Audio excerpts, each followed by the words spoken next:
Please support the author of Who Said Video Games Were Useless? By Alpha6321. As you can see in the picture today, let's start the story of what if Izuku was a gamer and made harem with 6 girls. If someone had told me that I was going to meet, be saved by, and subsequently be offered the quirk of the world's #1 hero, then I would ask them what they took before calling for an ambulance as quickly as possible. Such a thing was an impossibility, right? Well, that was until it happened. And said greatest hero was also terminally ill and on the verge of retirement. Did I mention that? Well, he is, and he chose me to be his successor. Me. A quirkless nobody who was just at the right place at the right time.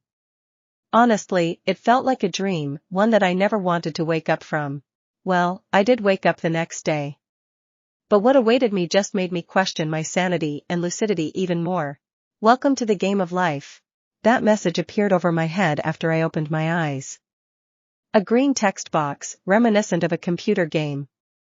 I lay there frozen and thought up explanations. Okay, someone is either pulling a prank on me with their quirk. I've finally gone insane. Or I accidentally took something and it only started to kick in now. I don't know which one's worse. Standing up, I noticed that the screen seems to follow me around. I also noticed that there was a small, white arrow on the bottom right corner. Seeing that I had nothing to lose, I pushed the arrow, and to my surprise, I made contact with a glass-like surface and the text changed. Greetings. My name is Asobi, and I'm what you might call a god. Why am I here, you may ask? Well, I've grown bored and decided to mess with you mortals for a bit. How? By giving one of you an unreasonable power, of course. Even though it was just text on a screen, I could have sworn that I heard a mischievous voice while I read it. Along with a burst of almost never-ending laughter. Whatever this was, it was way too elaborate to be a prank. And I'm reasonably sure that even the most powerful of drugs couldn't pull this off. Correct? Now don't interrupt me again. Here's the gist of the situation. I'm giving you a quirk to call your own. It's called CK. Name it yourself. It's your quirk now, so I'll leave it to you. The only thing I'm going to give you is the instruction manual. That was the only warning I got before a massive 1,000-page book smashed into my face. Which somehow weighed nothing. I'm starting to believe him, as crazy as it sounds. Speaking of which, why am I not freaking out right now? It was starting to worry me, to be honest. I was a jumpy guy on the best of days. This has not been my best day, to say the least, yet I'm perfectly calm. Just read the manual. I made it super comprehensive, so don't be like one of those idiots that just jump right into a game without doing the tutorial. Fair enough. I did as I was asked and looked through the first page of the way too light book. This Asobi guy really likes his jokes, I guess, explains the name. The book wasn't a book after all. It was just a hollow case with a modern holographic tablet inside. It actually looked even more advanced than any of the newest models I've seen so far. When I turned it on, a globe-like logo was made before it turned into a basic screen which read as such: Congratulations, Izuku Midoriya. Your life has now become a game. Both for yourself and for those watching at home. Audience applause. This obviously comes with some pretty cool advantages, including but not limited to the following. Gamer's body. The user's body now acts like that of an RPG character. Don't believe me? Would you kindly look at the top left side of your vision? I did so, almost involuntarily. And a red health bar was there waiting for me. Under it sat the numbers 100100. At least I was healthy. Physically anyway.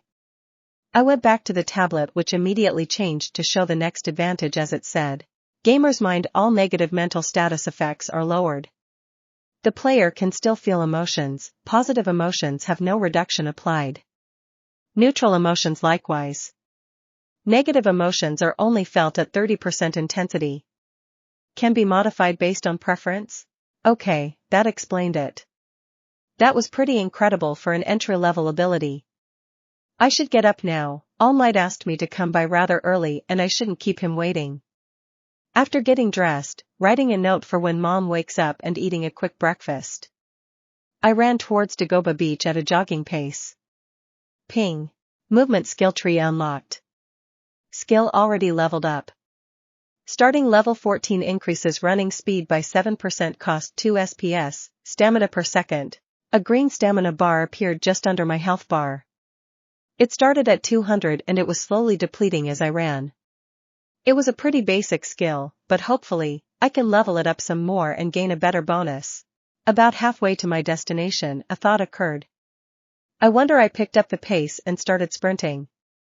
Going about twice as fast as I used to. Ping. Sprinting skill unlocked. Sprinting skill already leveled up. Starting level 20 increases sprinting speed by 10%, stacks with running, cost 4 SBS. Why is my sprint skill at a higher level than my running skill? My mind flashed back to most of my life and I found my answer. Deku. Dai. Right, stupid question. With these two skills combined, I was able to run a good deal faster than I used to. However, with the stamina drain being what it was, I would run out of SP in under a minute. I decided to keep going like this until my stamina ran out. I then started walking until the meter fully replenished.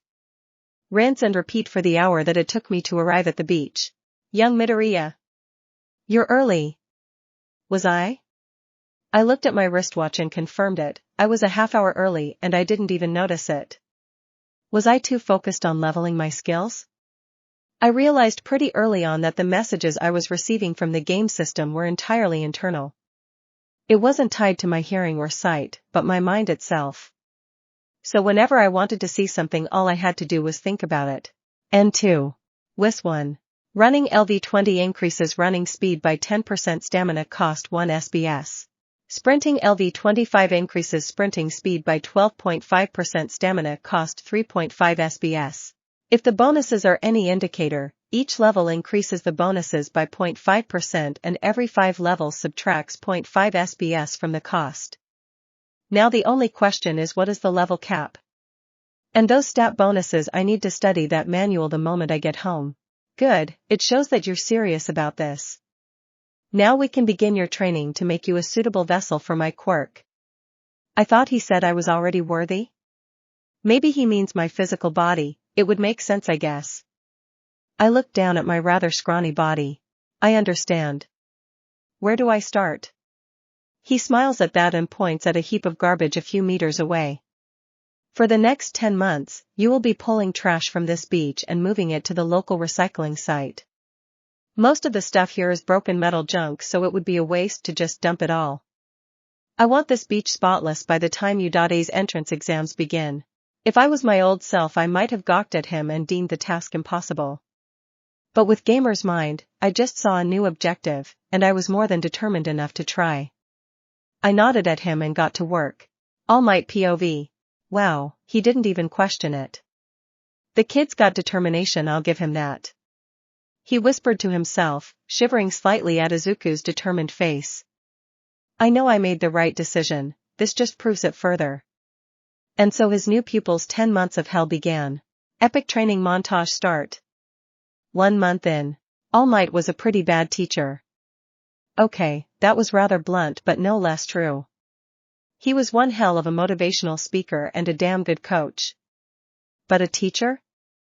No, luckily I have the Gamer to fill in the gaps, I thought to myself as I lugged around 2 microwaves to a fairly large pickup truck that I dug out a few hours earlier. It turns out that it was fully operational. Did All Might know about that? It wouldn't surprise me, he was pretty sneaky when he wanted to be, practical too. With our new transport, I was able to nearly triple my time. The nearest recycling center or dump site was several kilometers away, so this was a welcome addition. In fact, with the truck lightening my load, I managed to clear a good 15% of the beach in just the first month. All Might was noticeably impressed, and also a little suspicious, but that would come later. Anyway, back to the Gamer. I managed to finally read the manual. The thing was a huge repository of information, and the game itself was massive in scope. Most of the progression seemed to rely on skills. There was an uncountable number of them. If you could think of an action, ability, or talent, it was probably a skill. Speaking of which, I had the following. Running LV max increases running speed by 15%, cost none. Sprinting LV Max increases sprinting speed by 25%, cost 1 SBS. Free running LV30, the player is no longer bothered by rough terrain. Increases movement speed by 10%, cost 5 SBS. Controlled breathing LV Max increases stamina regeneration by 100%, current Reagan 60 SPM, stamina per minute. Acrobatics LV10 grants 1 AGI per level. The player can treat vertical terrain as regular terrain with a 75% movement penalty. Unarmed combat LV Max unlocks the fighting skill tree. Grants 1 STR per level. Player deals 30% bonus damage with unarmed attacks. Boxing LV20 grants 1 AGI and 1 STR per level. The player deals 20% more damage while using boxing forms. Heavy lifting LV Max unlocks the labor skill tree. Grants 1 STR and 1 END per level. It allows the player to lift objects 60% heavier than normal. Current limit 80 kg, each additional 10 kg reduces player speed by 25%. Intense studying LV Max grants 2 INT per level. Increases learning speed. While active, anything that is read, heard, or experienced will be remembered without fail. Cost 15 SBS. These were just some of the more important skills that I've learned in the past month. If you were wondering about the level cap, each skill had a rarity. Running, for example, had a rarity of common. This meant that its level cap was only 30. Sprinting, on the other hand, was an uncommon skill. Its level cap was 50. The rarities went universal, common, uncommon, rare, and epic. With level caps of 10, 30, 50, 70, and 90 respectively. I had a sneaking suspicion that there was a sixth rarity, and its cap was 100. But I had no way to prove it. A good portion of the manual was level capped. Unless I had the prerequisite level, skills, or talents, I couldn't access it. What was my level, you may ask? Well, character sheet: Izuku Midoriya. Title: Apprentice Hero. 10% experience gain when taught by a hero. Level 17. Age 14. Height 166 centimeters. Weight 65 kilograms. Stats: STR 117. AGI 41. N 62. Int 112. Wis 12. Cha 30. Point 16. I had no idea why my wisdom was so low. Or why my charisma was so high, but I couldn't complain about the results I was getting from training. In just a short month I had already gotten 10 times stronger. It was insane. Although my most important skill would have to be this one. The only epic level skill in my collection. Analyze LV32 grants 1 int per level. It allows the player to analyze any object and receive information on it based on skill level. Current information: object name, object quality, object stats. Analyze does not work on objects 20 levels higher than the player. Cost none. It was insanely useful for a variety of reasons. At first, the information that it gave me was vague at best, and it only applied to inanimate objects. After leveling it up, however, I've been able to analyze living things too, including myself. Any damage that I received from overworking myself, any opening in my guard, any misstep. I'm aware of all of them so long as I'm paying attention. This skill single-handedly accelerated my training to new heights. So much so that All Might even pull me aside one day during training. Young Midoriya. Your rate of growth has been nothing short of phenomenal. Not only have you taken to your training like a fish to water, but you've improved exponentially in both your technique and your analytical abilities. Are you sure you didn't have a quirk? Ha ha ha.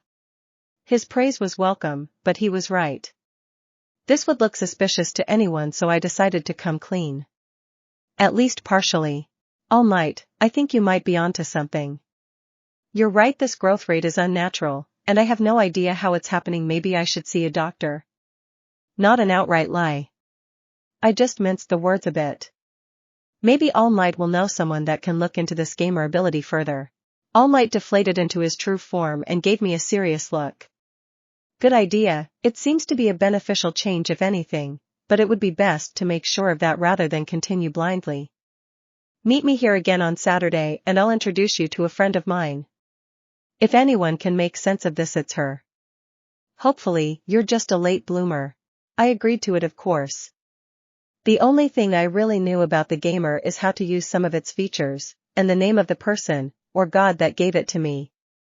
And if mythology has taught me anything, it's to not trust a god when they give you something for free. At least he was pretty upfront about the reason. Who knew my life would spiral this far out of control? I'm officially All Might's apprentice and apparently the new source of entertainment to some random god and an audience if the manual was to be believed. Yar days. I can't believe I'm actually here. Was the thought repeating itself in my head as I walked with All Might towards his friend's workplace? Did I mention that said friend was Recovery Girl? And that she worked at the place that I've always dreamed of attending?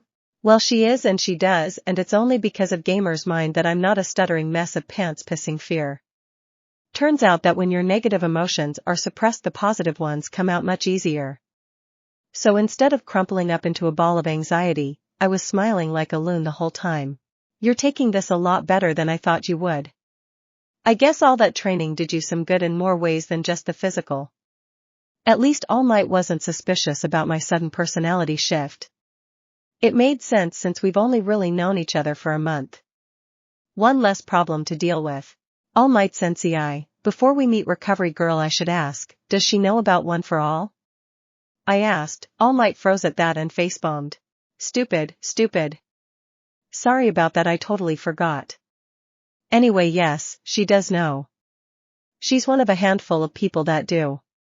The only other person in this school that knows is the principal, so don't go spreading it around. He said in a sheepish and slightly worried tone. He really is just a big goofball when you get to know him. At least it's endearing. Apparently, Gamer's mind treated hero worship as a negative emotion, so I've had a bit of time to get used to All Might without the emotional baggage attached.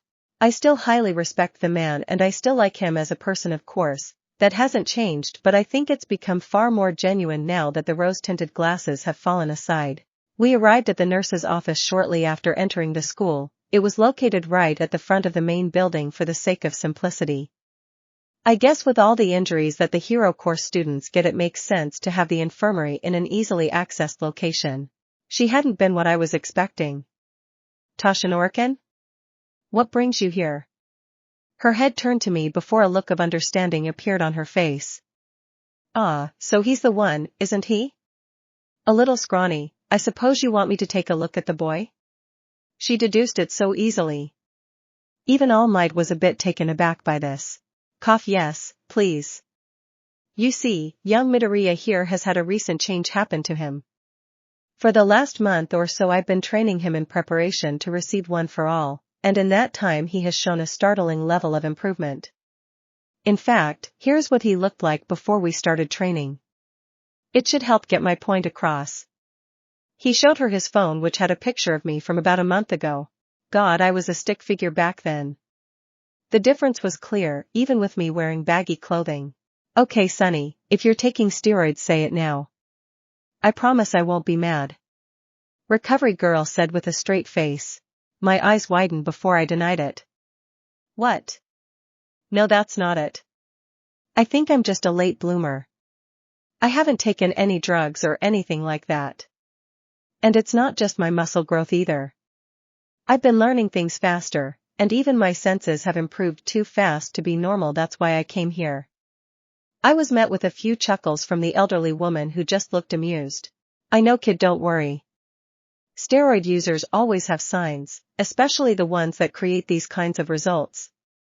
You haven't shown any of these signs, and I know that Toshinori is a better judge of character than that. She reassured me with a smile. What's happened to you is strange though. I can run some blood tests to see if I can find anything until the results are in. You'll just have to pray that it's nothing overly serious. I agreed to it, even if I already knew what the ability did. Making sure that it showed up in my DNA was important after all. Quirks are physical abilities, and that Asobi guy said that he was giving me a quirk, not some magic power, so it has to be biological in some way. Time skip 1 month. It's been a whole month and we've still had no word from Recovery Girl. The results should be ready very soon.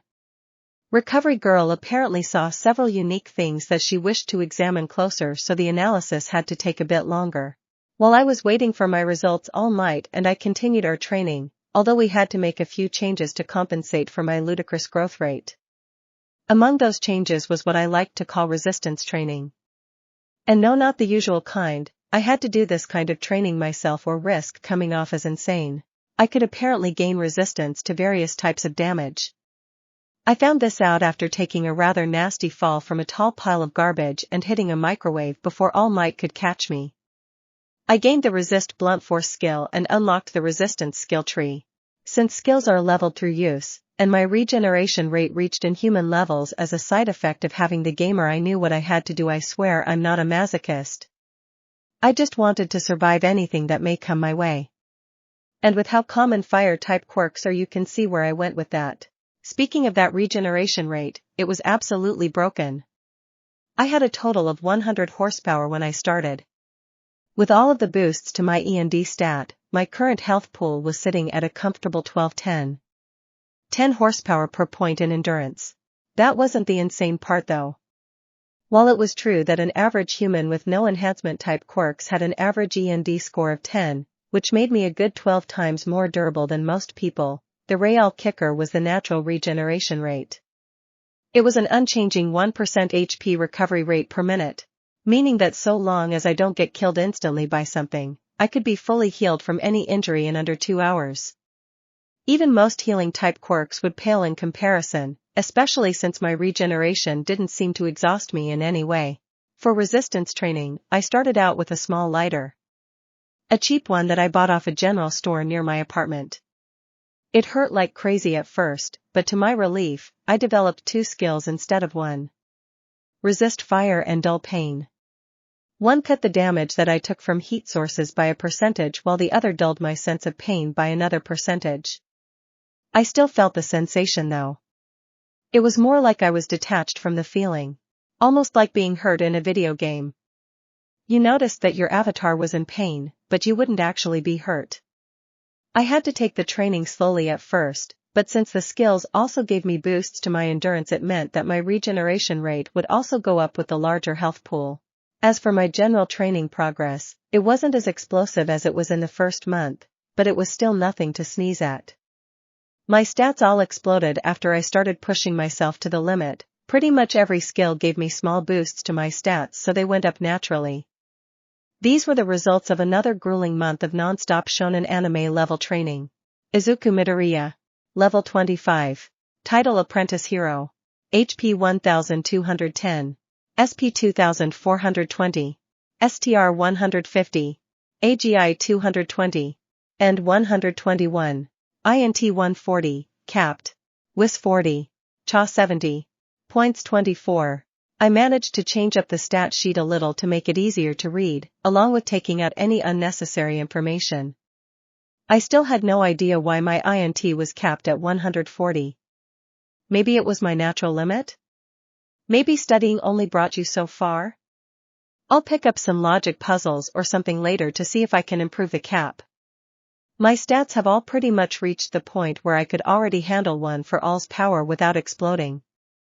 But I still wanted to finish cleaning the beach before receiving it. It just felt right. Speaking of which, I was nearly done. Only about 25% of the beach had any trash left, and it was mostly just the small stuff that could be picked up quickly compared to the huge refrigerators and whole vehicles that were there when I first started. I was actually on my way over to Dagoba before I ran into a peculiar sight.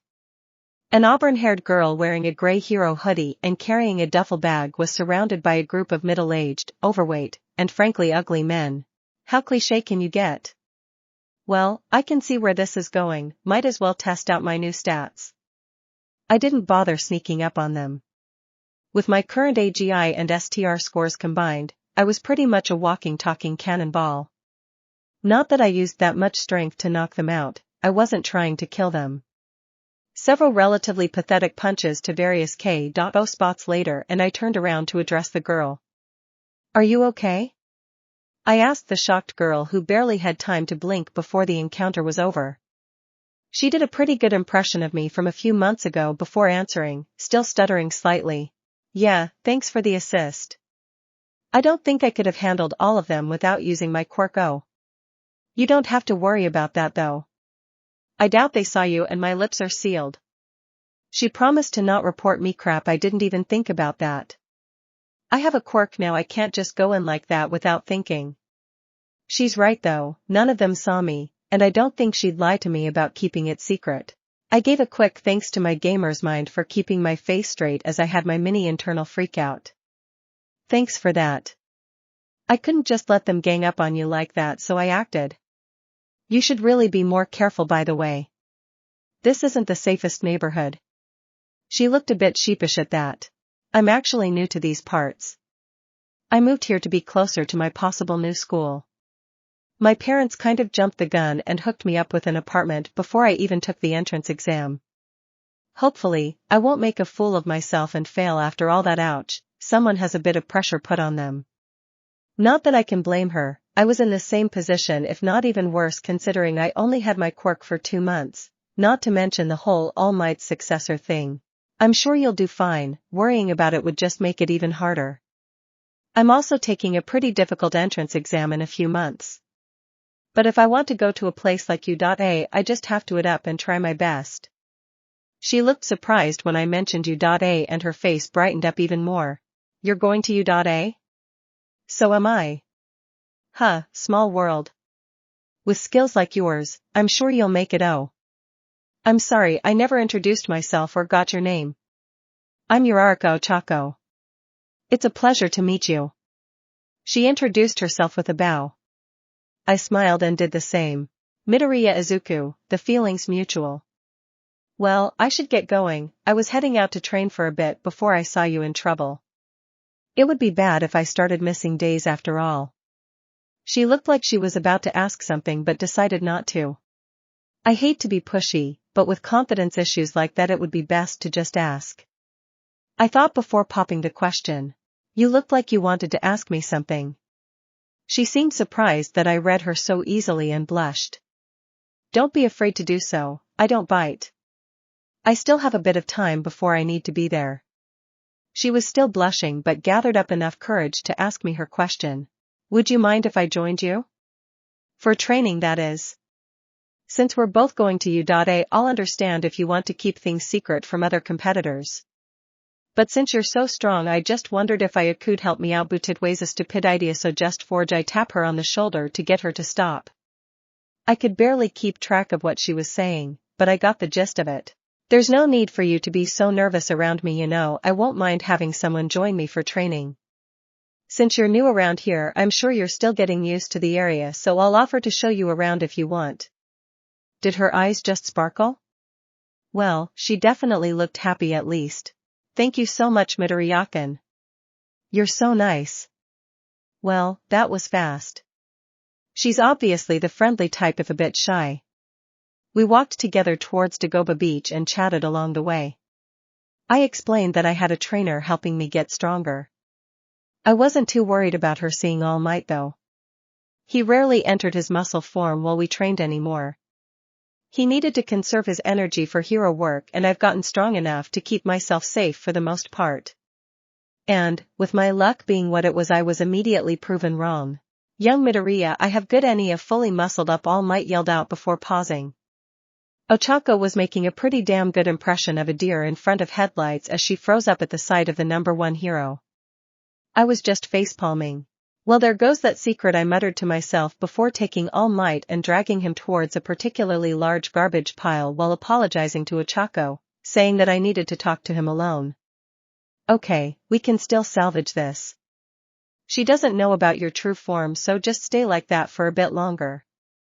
We can say that I was being trained by you because our quirks are kind of similar and you took an interest in it after I mentioned that I wanted to attend UA. He gave me a thumbs up approving of the plan. Good idea, young Midoriya, but I still need to talk to you later. Recovery girl finally made a breakthrough with your blood and she wants to talk to you at your earliest convenience. Try to meet me here next Wednesday, that will be a day off of training so that we can do some more tests that she recommended. After I agreed to it, we walked back to the still stunned Ochako. Sorry about that, All Might Sensei, I had some private information to tell me that I wasn't very comfortable sharing. He's my trainer if you were wondering. Sorry for not telling you ahead of time, I kinda forgot. He won't be here today, so it's just us for now. That seemed to break her out of her funk as she nodded quickly and then took out a piece of paper from the bag she was carrying. I'm sorry for springing this on you, All Might-san, but can I have your autograph? Right, number one hero. I should have expected that. Luckily All Might is a pretty good sport when it comes to this, and he gave her the autograph without much issue. Have fun you two, I have some important business to get to, so I'll be off. And with that, he leaped up into the air and disappeared into the horizon. Now that that's over, I still have one problem left to solve. I can't believe you're being trained by All Might himself. You really are amazing. This was going to take a while to explain. Hopefully, she'll be too tired by the end of the day to question exactly how I became All Might's student or the actual extent of our relationship. Yar days, this is going to be a long week, I can already tell. Having Uraraka-san as a training buddy was an interesting experience, to say the least. Her quirk in particular was pretty unique. She could negate the effects of the force of gravity of any object she touched. An ability that I was very interested in learning more about. Although I think I made it a bit too obvious. The poor girl was left blushing up a storm as I praised her quirk for being amazing and asked her to show me her hands so that I could analyze them, since skill worked better the more specific the thing you were analyzing was. Analyzing a person got me some vague information as well as stats. Analyzing a person's features got me much more. Normally I would have shrugged off Uraraka's reactions as just being shy, but the way she acted around others while I showed her around town gave me the opposite impression. She was very extroverted and talked openly, even with complete strangers. Was she afraid of me? Did she think she owed me anything? I didn't get my answer until I went home that day. Normally I didn't pay any attention to my looks, I just wasn't that type of guy, but if something about me made others afraid I had to see it for myself. Imagine my surprise when I noticed that I turned into a fucking Bishonen since the last time I saw a mirror. So that's what a high CHA stat does. I don't know whether to be happy with this or not. Now that I think about it, I talked to Uraraka-san much easier than I normally would have. My anxiety was suppressed by Gamer's mind, but that shouldn't make me any better at talking to people. Maybe it was another aspect of CHA? Charisma isn't just someone's physical appearance after all. I just wonder how Mom hasn't noticed this yet. Or maybe she has and just assumed the same thing that All Might did and chalked it up to me being a late bloomer. She wasn't the only one that reacted strangely to my recent change though. Ever since my training started to show its results, Kaken has been avoiding me like the plague. Speaking of my training, it was essentially over. The beach was almost fully clean and I only needed another day or two before my job was done. My new friendship with Uraraka was something that put a smile on my face though. I never really had many friends in junior high, being the quirkless kid almost guaranteed that, so this was a nice change of pace from Kaken's idea of friendship. As for my medical test results, they were interesting, to say the least. I was perfectly healthy as far as the normal stuff went. Almost too healthy was how Recovery Girl put it. Apparently, my cells were quite resilient to damage. So long as at least one of them were left alive, they would just multiply and grow back to their original numbers from when they were drawn. Needless to say, they were brimming with questions when I told them about my regeneration. One thing was obvious though, whatever my quirk was, it was definitely powerful. I think I'd rather keep it like that. Something tells me that telling them that a random god handed me a quirk that made my life into a game wasn't going to end well. My life was getting complicated fast, that was for sure. Hopefully, the one for all training that I'll do later will take my mind off of it. The UDADE exams are only 6 months away, so I really should get to studying for those. With my new INT stats, I was pretty much at the top of my class, so I had no problems with my grades, but who knows? The written exam might have a few surprises. Oh, who am I kidding? I just need a distraction right now. I took out my phone and messaged Uraraka to see if she wanted to hang out. We usually just met up for training and the occasional pass around the city to get her used to it. But we never actually spent a day together as friends. Hello, Midoriyakan.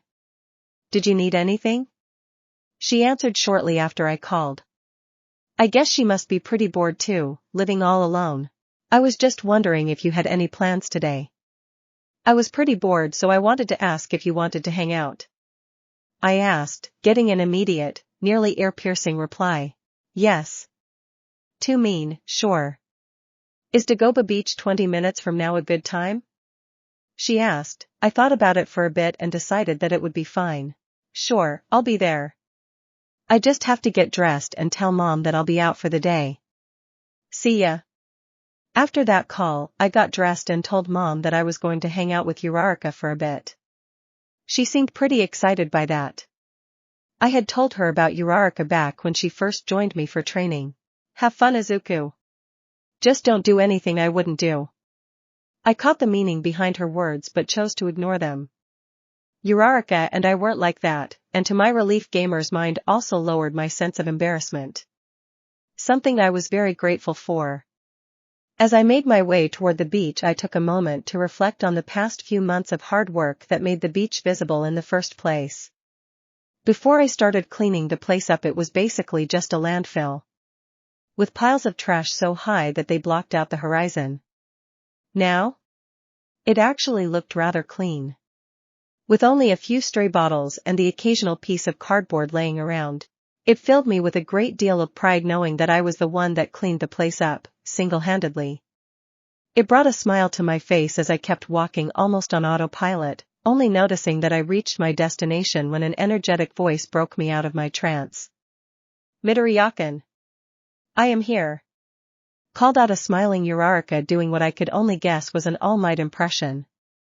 I smiled back at her and quickened my pace again. That was a poor decision considering that she had her eyes closed and ran right into me. I was sturdy enough to stand my ground, but she was another story. Ee. She yelped out before she stopped falling. I managed to catch her before she hit the ground, the consequence of this being that I now had my arm around her waist and my face was inches away from hers. Are you okay? You really shouldn't run with your eyes closed like that. I teased lightly as her blush deepened to new levels before I let her go. She stayed there frozen for a bit before realizing that she's still only inches away from me. Sorry, Midoriya-kun, I was just really excited to see you. That's just unfair. I can't be mad at such an adorable reason. I wasn't really mad, to begin with, but that's beside the point. Don't worry about it. Do you have any suggestions on what to do? Honestly, I decided to do this on a whim, so I had no real idea of what to kill time with. I admitted sheepishly. Ochako looked caught off guard, probably having even less of a plan than myself, but ended up suggesting a pretty good idea. How about we take a walk in the nearby park?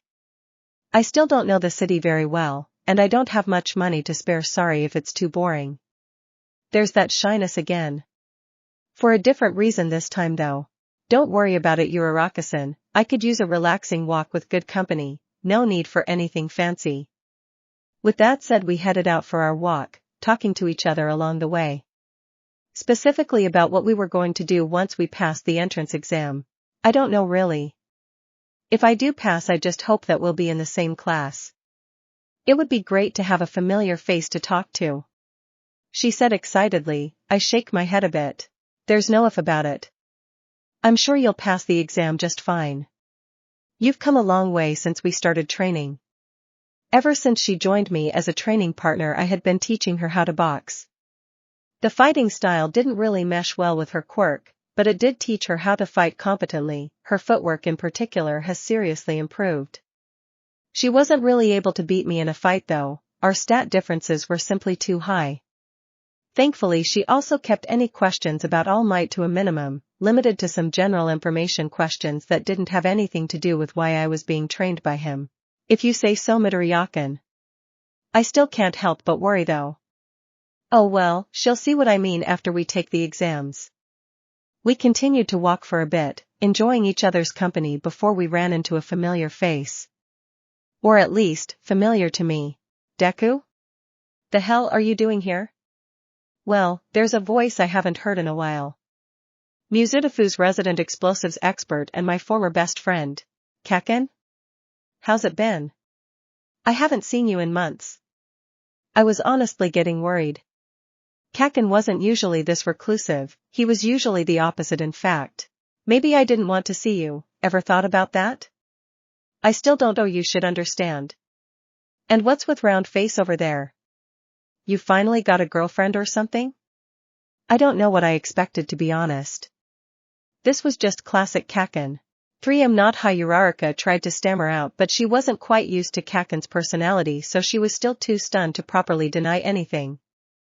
I decided to step in. I knew better than most how much patience one needed when dealing with Kaken. Whatever you say, Kaken. As for your earlier question, Uraraka-san and I were just hanging out for a bit. I tried to explain, not that it would matter with Kaken's personality. The explosive boy scared at my reply. Whatever, I noticed that you've been training lately.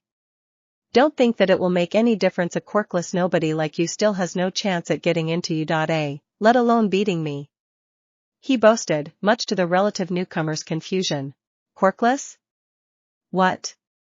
Uraraka said, taken aback by Kaken's seemingly random insult and blatant lie.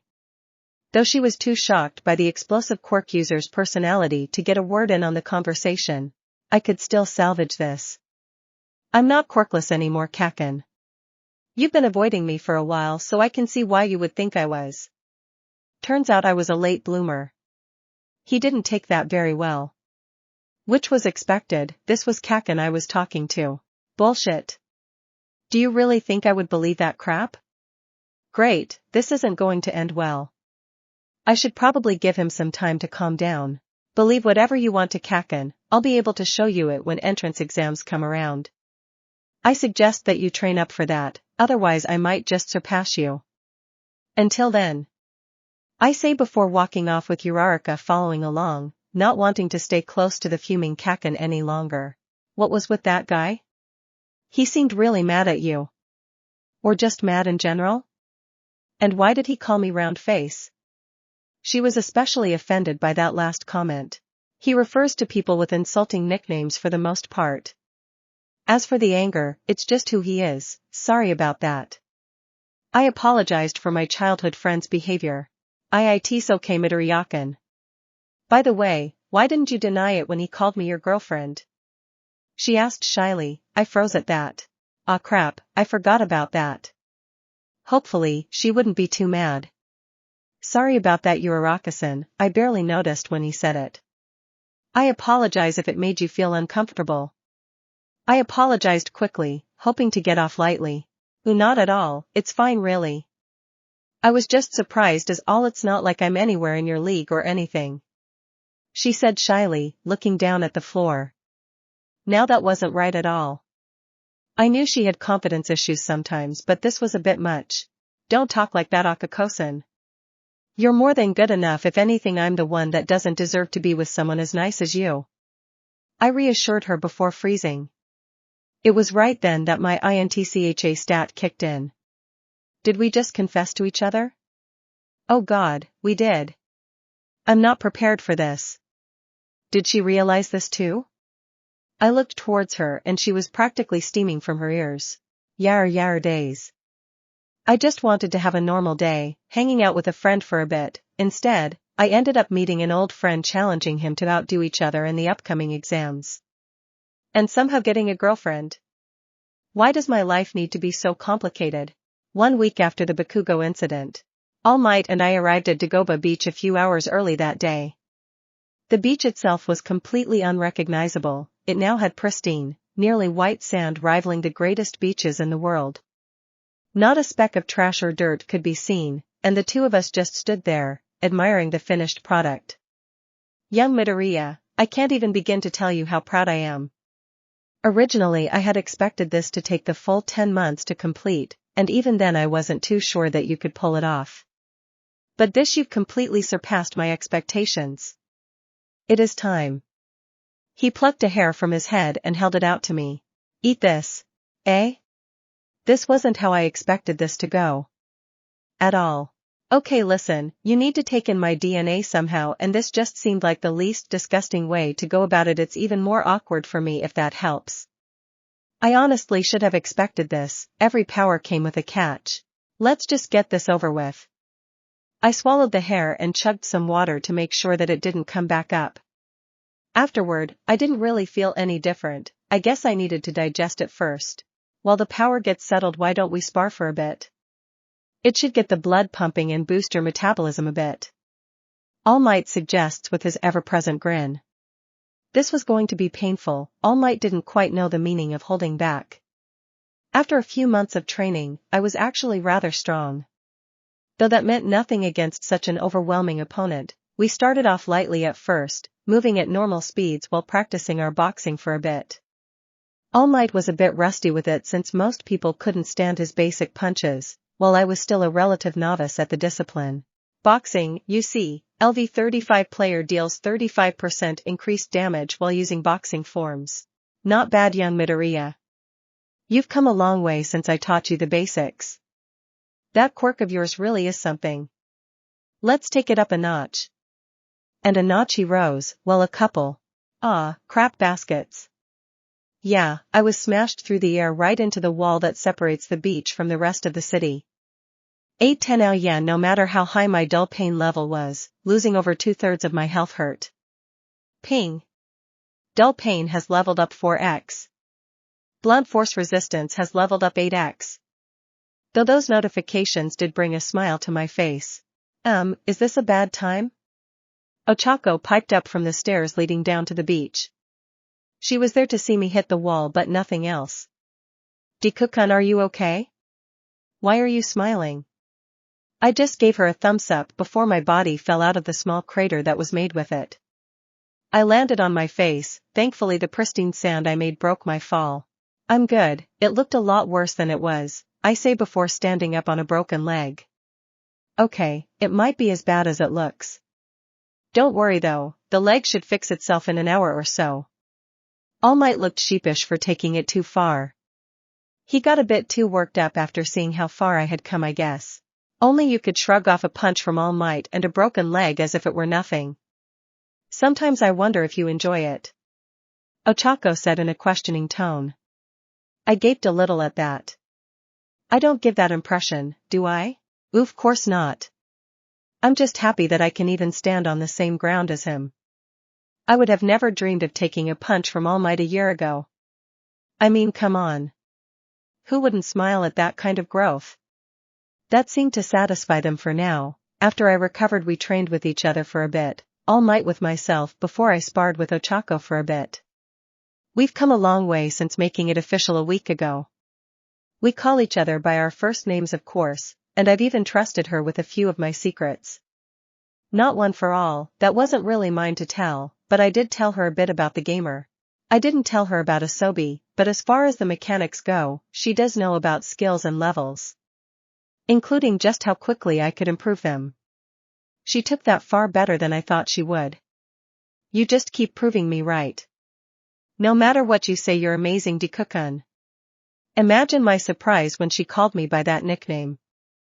I asked her why and she said that she liked the name, that it sounded like the word Dekairu, to never give up. I was shocked at first but accepted it in the end. I was never going to get away from that name, especially since Kaken was attending UA, might as well turn it into something positive. Ping. New skill 1 for all, legendary, acquired. This skill is the culmination of 2 separate skills. Power stockpile, epic, acquired. Quirk inheritance, epic, acquired. These skills unlock the quirk skill tree. 1 for all, legendary, LV1 allows the player to pass on this skill, along with the skill power stockpile to another person. Current max output without damage 1%. Limit can be temporarily released at the cost of the player's health. Cost 10 horsepower per percent used above the limit, per limb. I'll take 990 damage from just a single use of this at max power. Yikes, gotta level this one quickly then. Power stockpile, epic, LV max. This skill allows the player to stockpile power throughout their lifetime. The human body can only handle so much power, however, so there is a limit. The previous user has found this limit. Okay. So much for being stronger than All Might, although with the gamer I probably have other avenues for that. Now for that final skill. Quirk inheritance, epic, LVNA. This skill allows the player to inherit the quirks of others via the consumption of a willing target's DNA. However, this is limited to the number of times 1 for all has been passed on. Current limit 8 quirks. I needed to talk to All Might about this later. But for now, I should tell him that it was time to test the waters a bit. All Might Sensei, I have an idea but it might not end well. I just want to let you know beforehand that it might injure me. I gave him a wink and pointed at my arm to let him know what I meant.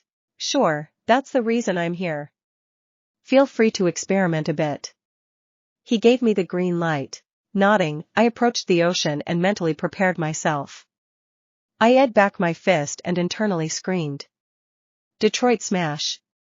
Son Goku, eat your heart out. A large trench was carved into the ocean which stretched for miles. More than a few fish were freaked out by the sudden disturbance. And my arms broken. Great. Ping.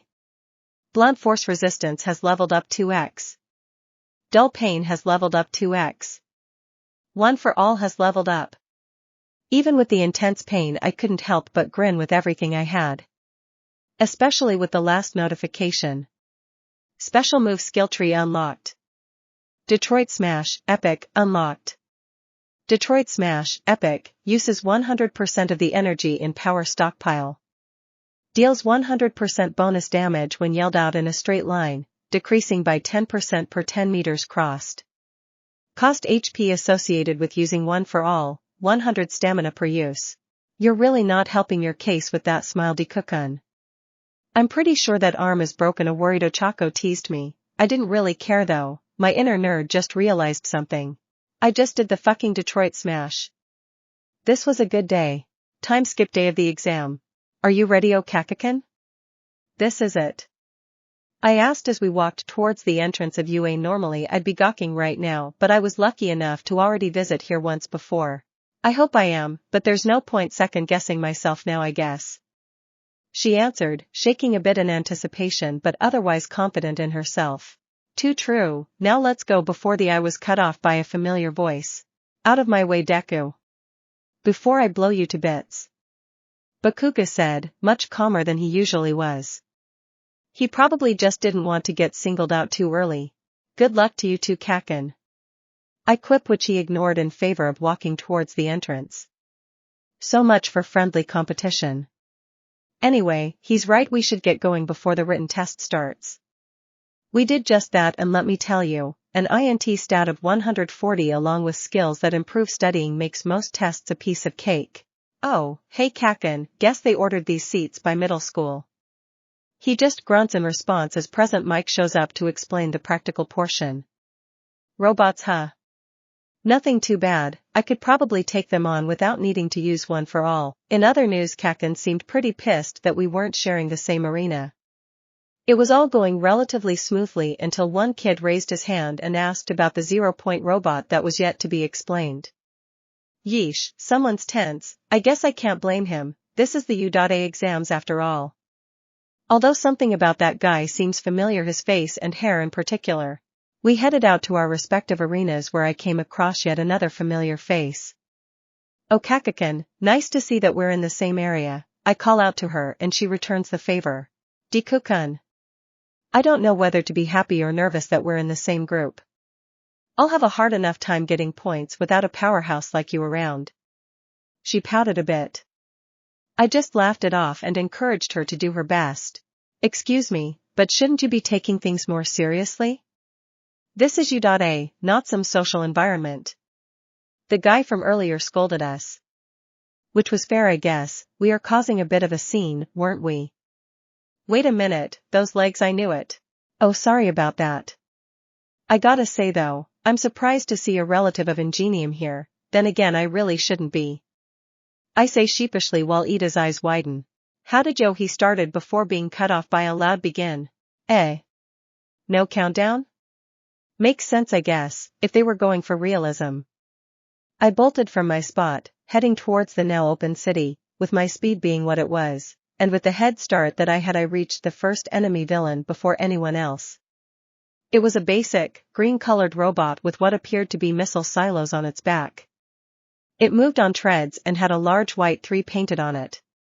I should probably aim for the center.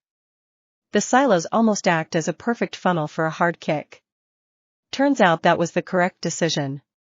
The missiles shot out but were way too slow. I dodged them easily enough and landed a full-powered kick at the center of the machine. Surprisingly enough, the metal was fairly weak and it crumbled under my foot. Power attack, C, skill unlocked. Not bad for a common skill. I guess they can't exactly waste money making these things particularly smart. This city alone must cost millions. I thought as I moved on to the next villain I noticed that the others were finally catching up with me. The Ida especially. Oh well, just gotta focus on the villains for now. The 1-point villains had very simple weak points. Take off the head and the rest goes with it. Said head had a neck made of open joints and fragile bolts. Too easy. The 2-pointers were equally simple, but I needed something with a bit more oomph to pierce their armor. I scavenged a piece of a 1-pointer and used it as a makeshift shield axe to cut off the 2-pointers' heads and tails. Scavenge, UC, skill unlocked. Unlocks the rogue skill tree. Shield proficiency, UC, skill unlocked. Unlocks the weapon skill tree. Blunt weapon proficiency, C, skill unlocked. Oh my, I'll have to look over those later, I have to focus for now. I picked up the tail of a nearby 2-pointer to use as another makeshift weapon. Even if I couldn't pay attention to the messages now, I could at least roll with them. Whip proficiency, rare, skill unlocked. I smirk at that, not reading the full description just yet. At this point, I lost count of the points I got and just kept going at full speed, not really tiring since my stamina was fairly high. Eventually, the area dried up as the villains became suspiciously few in number. That can't be good. I have a bad feeling. Suddenly the ground shook as a 10-story tall monstrosity made its appearance. Oh, so that's the 0-pointer. Thwomp indeed. I was about to turn the other way and run before I heard a yelp of pain. My head snapped back and I saw Chaco there. Under a pile of rubble. Hurt, most likely with a broken ankle. I didn't even think about what to do next. I rushed at the 0-pointer at full speed and made a 100% jump with one for all. Both of my legs were broken, but it didn't matter, the pain was going to fuel what I was going to do next. Detroit smash. And it was over just like that. The robot's head caved in and the whole body rocked back from the force of my punch. I had a full second to admire my work before gravity decided to do its job. Luckily my girlfriend could tell gravity to fuck off, so I survived the landing. I gave a thumbs up to Ochako as she released me from her quirk. Thanks for the save. I'm so buying you mochi after this. She pants for a bit before answering, a sick look on her face. No problem, Dekuku blarg. Were those rainbows? Or was I just delusional from the pain? Either way, I couldn't help but smile at her at that moment. Oh my. You were hurt this badly by your own quirk? Oh well, it was a rather impressive feat that you accomplished, so it isn't that surprising that you overdid it. Here. Recovery girl kissed my forehead, healing me almost instantly, while consequently dropping my stamina down to 1 point. That wasn't too bad though. So long as it wasn't less than 0 I could remain standing. And since my running skills were maxed out I could do so indefinitely. I stood up right away and thanked her for the healing. Okakukin is also injured. I blurted out. She nodded and did the same for her, fixing her sprained ankle instantly. Now you two should get going. The results should be ready within a few weeks. We agreed and headed off towards the exit, leaving behind a slightly stunned crowd that was still looking at the destroyed 0-pointer. I wanted to properly thank and speak with Recovery Girl for a bit, but that might have been too suspicious. Sigh, I hope 35 points are enough to pass.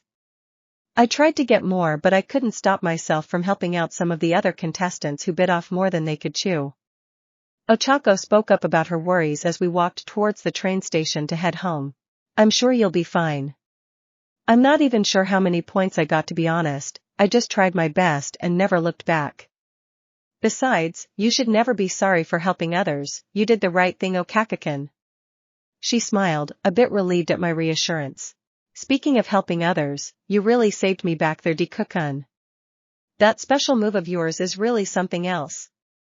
The way I spun it was that my quirk allowed me to surpass my limits, but only for a moment, and even then it caused me a lot of damage. It seemed like a decent explanation at the time. I'm sure I'll be able to tell her the truth soon. She gained a mischievous smirk. I think that you deserve a reward for saving me. In fact, I'll do it right now. She took me by surprise and landed a kiss right on my lips. Best reward ever. I'm buying her seconds. After a few more seconds to ourselves, we realized that we were in public. Whatever. Embarrassment could take a back seat for now. Today was a very good day, it would seem. This is some good mochi. As promised, the day after our exams I took Ochako out to eat some of her favorite sweet, my charge, of course. It really is, the green tea mochi, in particular, is fantastic. It was surprisingly cheap too. At least it was now that I had unlocked what had to be the gamer's greatest feature. Okay, I was exaggerating, but it was still pretty neat. It allowed me to convert any item that I found into whatever currency I wanted based on its game-given value. It only worked on items that I owned though, and according to the game guide, it didn't work in combat, so most of my ideas for it went out the drain. It was still ridiculously useful though. For added convenience, I had a basic inventory system of sorts. Whenever an object was converted into money, it was stored in a pocket dimension that I had access to. This also helped me keep track of fractions since some things weren't even worth 1 yen. Basically, it encouraged me to clean up the streets in a very literal way. I was more than happy to do it too. While the monetary rewards were about on par with a basic part-time job, I was mostly doing it for the sake of following All Might's lessons anyway. The money was just a nice bonus. Apparently, it was tax-free too, so I did feel a little guilty, but to be fair, I was also doing a public service, so it evens out, I think. I hope we get placed in the same class, Dikukun. It would make the first few days much easier. True enough, although I don't think either of us will have much trouble making friends. Ochako is too sociable and kind to have any real problems, and I was literally 9 times more charismatic than the average person. I'm not sure how the game quantifies that, but it hasn't been wrong so far. We should be fine. I doubt we would have much trouble integrating with everyone else, plus they're in the same boat as us. The only real complication I can see happening is if we were in the same class as Kaken. She froze up a bit at that. Yeah, I couldn't blame her. Us being in the same class would be awkward, to say the least. I don't know if I'm comfortable letting you pay for all of this, Dikukun. Are you sure it's okay? This was the 3rd time she asked that. I just sighed with slight exasperation. Oh, Kaken, for the last time, it's fine. Let me treat my girlfriend once in a while. Think of it as a reward for doing your best yesterday. She seemed to accept that for now. Okay, but I'm still going to pay you back later. She wasn't budging on that one. Still, I gotta say, having some mochi with you is one of the better rewards I could think of. Udata really doesn't pull any punches. Those robots nearly got me a few times back there. She exclaimed while holding her stomach a bit. I guess the heavy metal enemies made her go over her limit. Eh? You guys took the entrance exam too? A voice came from the table behind me. I looked back and locked eyes with a red-haired boy and a girl with yellow eyes, black scara, pink hair, and skin. It was pretty crazy, huh? Those robots were pretty tough, but my horn buddy and I handled them. I'm Ishido Mina, by the way, and this is Kirishima Ijiru. She introduced herself and her friend. She's the energetic type, I can tell. Ah, hello. I'm Yurariko Ochako, and he's Midoriya Izuku. Nice to meet you. Leave it to Ochako to make a good impression. They seemed to take this well and asked if they could join us. Ochako was fine with it, so it was okay with me. This wasn't really a date either, so they weren't interrupting anything. Turns out that we got along rather well. Kirishima was the general manly man for the most part. He was extroverted and open about what he thought. He was also rather earnest and helpful, spending a good deal of his time helping the other examinees when they bit more off than they could chew. Mina was similar but a lot more mischievous. She was the fun-loving sort, not afraid to speak her mind or tease people when they make it too easy. As we found out when she started teasing us over our relationship. But thanks to Gamer's Mind and my high CHA, I was able to hold my own. Speaking of stats, I was curious. Analyze. Ishido Mina. Age 15. Level 22. Height 159 centimeters. Weight like a feather, you bastard. 3 sizes, I might tell you if you're a good boy. Stats. HP 300. SP 600. STR 14. AGI 25. N 30. INT 13. WIS 9. CHA 26. Highest level skills. Acid Quirk, R, LV25. Acid Splash, R, LV10. Acid Slide, R, LV15. Interesting. She has a strong quirk, but her physical statistics are nothing to scoff at either. But is the game being snarky? And why is its sense of humor so juvenile? Oh well, it's helped me enough I can let this slide. Kirishima on the other hand had the polar opposite stat sheet. Kirishima Ijiru. Age 15. Level 24. Height 170 centimeters. Weight rock, A. Stats. STR 30. AGI 15. End 40. Int 16. WIS 12. CHA 21. Highest level skills. Hardening, UC, LV15 user's body hardens into a stone-like consistency. Doubles user's current STR and quadruples END. Heavy lifting, C, LV max. Boxing, UC, LV25. Kirishima was a strength and endurance type. His quirk was pretty common. Hardening quirks had a pretty wide spectrum of usefulness, but to have it quadruple his endurance was quite something, and it was still a pretty low level, so it should get much stronger in the future. We spent a bit of time talking amongst ourselves, slowly getting to know each other. It was good to know that we potentially made some friends before even making it to UA. Hopefully they both pass, and if we're lucky we'll all be in the same class. Then again, what are the odds of that? How do you guys think you did? I got 39 points, so I think I'm pretty safe. Ashidosan got 28 points, so if I did particularly well then she should be fine too. Not bad. If Ochako was the average then these two should be relatively fine. That's really good, Kirishima-san. I only got 35 points myself. I'm sure Ashidosan should pass too. Well, there goes a complete 180 on her confidence. I guess when other people get similar scores to her, it boosts her confidence a bit. Really? That's a relief, to be honest. Hey Midoriya-san, how many points did you get?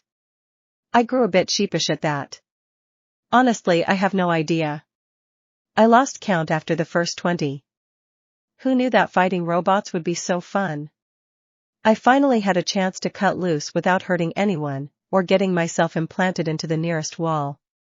I may be a little sour about that. Really? I guess that makes sense. It was pretty chaotic, and counting your points wouldn't really help do anything except make you nervous.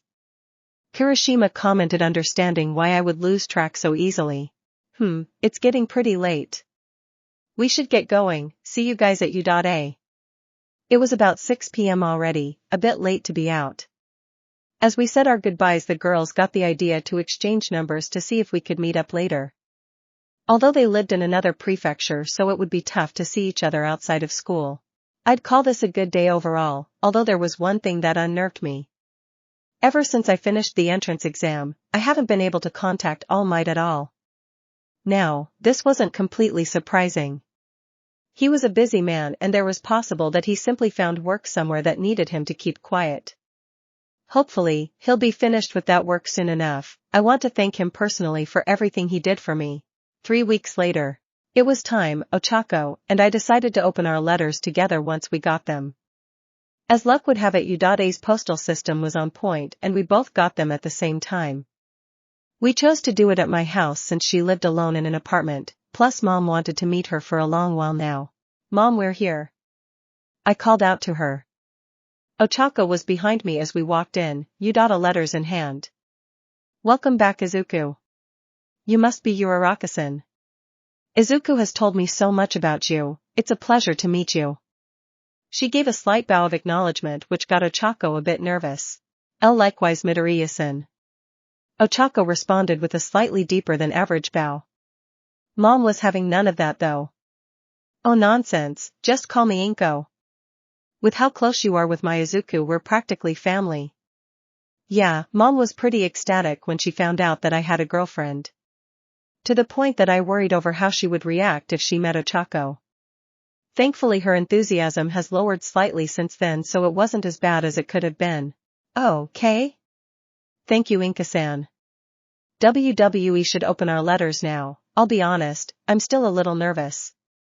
I shook my head a bit, but she was right, we should get it over with. It was decided that we would do hers first since she was the guest of honor.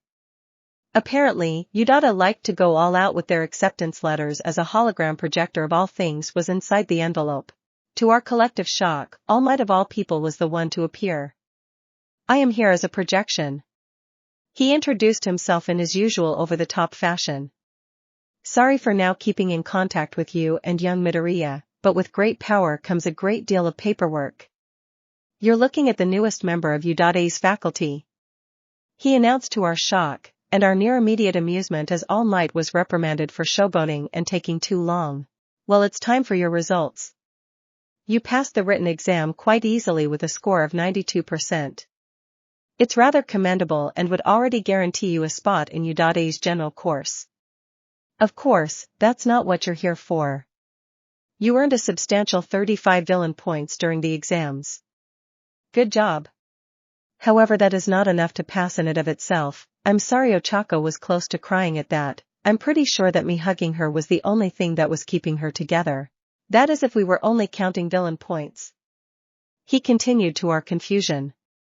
You see, we at Udate acknowledge that there is more to hero work than just taking down the bad guys. As such, a group of judges watches over the exams and award points according to how you helped others during the exams. Hero points. You Uraraka-san have earned a whopping 45 hero points, giving you a total of 80 points. Congratulations, you passed with flying colors. I'm going to punch him in the face the next time I see him. I promised out loud. That was a low blow he tried to pull there. Ochako seemed to panic when I said that while Mom was in full agreement. You don't just make a girl nearly cry and get away with it. Well, if I passed, that just means that you definitely got in Deku-kun. Let's open your letter next, she said, trying to defuse the situation. You're right. She let out a sigh of relief. If he did the same thing with my letter, I'll punch him twice. And she immediately grew paler at that. I opened my letter and another projector slid out. I am here as a projection. The introduction followed the same pattern as the last one. The only difference was my score, which honestly surprised me. You aced the written exam. In fact, you tied for first place along with one of your future classmates. I'll let you figure out who. To my slight embarrassment, Mom burst into tears when she realized that I had the top score in such a prestigious school, while Ochako kissed me on the cheek in congratulations. But of course you're here for the hero course. You've earned a whopping 60 villain points. Now that alone would be enough to earn you a spot in the hero course. However, there he explained the hero point system again. Okay, so I'll only punch him once. I might even use 50% instead of a full-powered one. I'll even give a fair warning before I do. That stunt you pulled with the 0-pointer stunned the judges so much that they gave you the highest score possible. An additional 60 hero points, giving you a total of 120 points. Congratulations, young man, you even managed to beat my old record. Ha ha ha ha. The projector shut off at his laughter as I sat there stunned. I knew you could do it, Deku-kun. I was glomped by my girlfriend, which managed to break me out of my trance. My mom wasn't so lucky though. Emmy baby boy broke all Mite's record. 2M so proud. Okay, I'll lower his sentencing to a low percentage smash. Mom is too happy for me to stay mad at him. Wait, I just realized. I got first place, which means that I beat Kaken's score. He's going to be beyond pissed at me. And knowing my luck, he's probably in my class. Yar days. Damn it, brain, why must you end it on such a sour note? It was finally spring, which meant two things. The cherry blossoms were in full bloom and school was coming back into full swing. It was the day before school started that I decided to meet with All Might at Dagoba Beach, the place where it all started. And as a man of my word, I gave him fair warning. All Might sensei, your little joke made Okaka-kun cry. I hope you know that you deserve this. I say with a dangerous smile as I charge my right fist with 50% of one for all. My control was all over the place though, so it could have been 35% to 75% for all I knew. I was able to use higher percentages at will, given that I pay up with HP. But my actual control was crap. His eyes widened and he bulked up in preparation as my fist was planted into his jaw, with added force from the jump that I needed to take to reach his face. 440% not bad. My control was getting better. All Might took the hit like a champ, only slightly bleeding from the mouth, but that was normal. Holy shit, did that kid just punch All Might? Is he bleeding? Crap. I didn't notice the couple that was hanging out at the gazebo. Run, young Midoriya. Run like the wind. And we did. Effectively giving any anti-quirk use laws the middle finger. Oh well, most people didn't care if you just used your quirk for transportation so long as it wasn't a volatile one like Kaken's. Okay, not my best decision. In my defense, that was a low blow on your part. Yeah, needless to say, our speed was more than enough to outrun the prying eyes of the public. All Might just looked sheepish as I lightly glared at him. Sorry about that, young Midoriya, I didn't think about young Uraraka's feelings on the matter. On a lighter note, I just wanted to tell you how proud I was of your performance. You barely even used one for all back there, that quirk of yours is really something. I'm not gonna lie, being praised by the #1 hero was still so surreal. In a good way, of course. Have you thought of a name for it yet? The government is only going to wait so long before they demand an update to your quirk status. He was right. I've been holding off on that to brainstorm ways that I could combine what my quirk does without giving away its true nature. It was more difficult than you might think, but in the end, I think I summed it up best with ultimate adaptation. My quirk allows my body and mind to adapt and improve at an insane rate. And with enough time and effort, I can even copy other quirks, up to a limit. That last bit was to explain away the quirks that I would eventually inherit. It was quite a powerful quirk, but hopefully, it shouldn't get too much attention. Yes, that's a great name, I must say. And a pretty intimidating description, definitely top tier, hahaha. Classic All Might, I guess he practices whenever possible so that he doesn't mess up on screen. After a quick heart-to-heart, we went our separate ways, knowing that we'd see each other in 2 days' time. Since tomorrow was just a half day for orientation, and to meet the faculty. Little did I know that I was going to be doing something a bit more tiring than that. Next day. 1A classroom. This is it. Class 1A, thank goodness we ended up in the same class, Dikukun. Now we just have to check to see if Mina-san or Kirishima-kun are there. So did I, but I wasn't holding my breath. I mean, there were 40 students and 2 hero course classes. The odds of all 4 of them being in the same class were in the single digits. Ochako opens the door and immediately gets glomped by the pink terror. Oh, Kakakin. Midoriya-kun. I knew we'd be in the same class, probability be damned. Well, that was certainly nice. I gave Kirishima a fist bump as we walked up to each other. We were about to catch up before a new voice jumped in. Hello, my name is Ida Tenya from Sumai Academy. You're Midoriya-san, right? I would like to apologize to you for misjudging you during the entrance exam. It's obvious that you knew the true nature of the exam. As a student, you're clearly superior to me. He said while making exaggerated arm motions. Eh? True nature, he's got it all wrong. Although I have to ask, how did you know that I was related to Ingenium? Oh, that's he looked pretty surprised when I said that and was interrupted before he could ask me something. I give him a sheepish smile before I explained, the rest of the class paying attention now. Well, at first I just noticed how familiar you looked in general. The blue hair and such. But what really gave it away was your quirk. The engine quirk is pretty famous after all. It really wasn't all that hard. As a hero otaku, I would be ashamed if I didn't notice. Impressive. I'd expect no less from you, Midoriya-san. He praised. I held up a hand though. Although I should correct you on one thing. I had no idea about the hero point system. I just took the test blind like everyone else, but when I saw Kakakin being attacked by that 0-pointer, I couldn't just ignore it. I did it in the heat of the moment, that's all. To my surprise, his smile only grew at my explanation. Even better. It shows that you have the true essence of a hero, just like what the test was designed to bring out. Truly, I have a long way to go before I can reach your level. Well, he was certainly spirited, although I can't say that I wanted all of this attention on me so early. If you're just here to socialize, then leave. A dry voice came from behind me. I turned around to see some kind of caterpillar man lying down outside of the door. This is the hero course, he said, interrupting himself as he drank a nutritional jelly in one go. It took you all 5 seconds to quiet down, not bad but not ideal. I'm your homeroom teacher Aizawa Shota, quickly put these on and head out to the grounds. Our teacher? That means he's a pro, but I don't recognize him regardless. He seems like a man who values efficiency, so I don't waste any time doing as he said. The rest of the class followed shortly after. We arrived at the school's testing grounds and were met by our sister class, 1B. Amongst their ranks was a certain blonde. Deku. So you did pass. Whatever, it doesn't mean anything, I'll still crush you. Good old Kaken was in 1B. And it seems that he has a score to settle. Their teacher, the hero Vlad King, just looked exasperated. How many times do I have to tell you, Bakugo, calm down? The blood hero scolds before turning to Aizawa.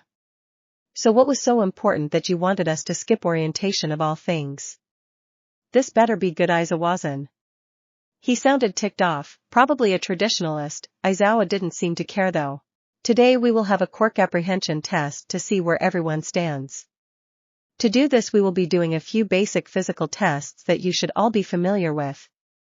However, as the test implies, you will all be able to use your quirks. Vlad-san, would you please send one of your students to demonstrate? Vlad grumbled a bit but complied, sending Kaken in for the softball throw. So long as you stay in that circle you can do whatever you want to achieve the maximum score possible, Aizawa explained as Kaken grinned.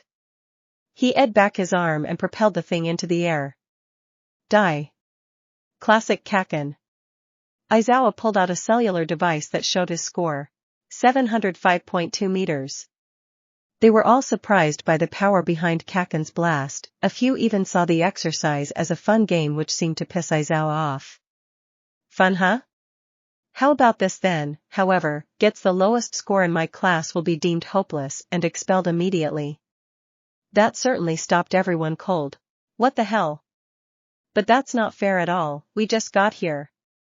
A boy with a headband from our class spoke up in outrage. But yet again Aizawa was unmoved. Fair? Natural disasters, highway pileups, villain attacks. None of these things are fair, yet they happen all the time. Heroes exist to overcome and mitigate this unfairness. If you all want to reach the top, then you should get used to hardships early on. This is the U.A's hero course, welcome to your first day. He wasn't wrong, the world was unfair. There's no doubt about that, but this was just. Regardless of how I felt about it, we all had to step up for the exam without exception. The students of Class 1B were impressive, and without the pressure of expulsion on their shoulders, they were a lot more relaxed as they went through the tests. We went through the tests by seating order, Class B first followed by Class A, since Vlad was only there as a favor to Aizawa and got first dibs. The first test was a simple 50-meter dash. Most of the students of 1B had fairly normal scores since their quirks weren't speed-based.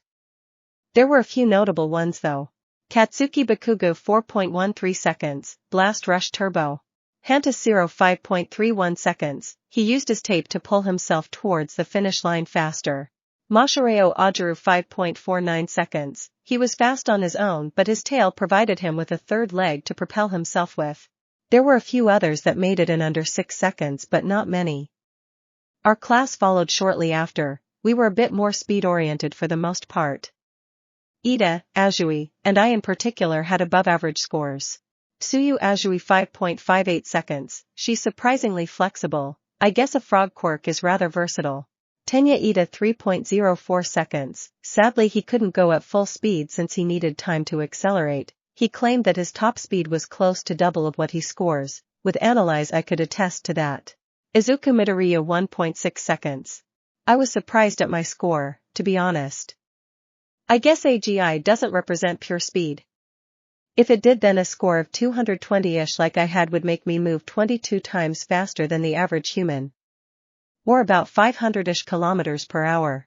Midoriya-san, you've beaten me yet again. And in a contest of speed. I must work harder. Okay, I'm flattered and all, but he really needs to ease up a bit. The hell was that, Deku? You've only had your quirk for a year. What utter bullshit is that? Confusion and jealousy. Two things I would never think Kaken could express, let alone at the same time. Too bad that his yelling caught the attention of everyone else. I didn't want that little nugget of info to leak. No way. Under a year and he's already that fast, how?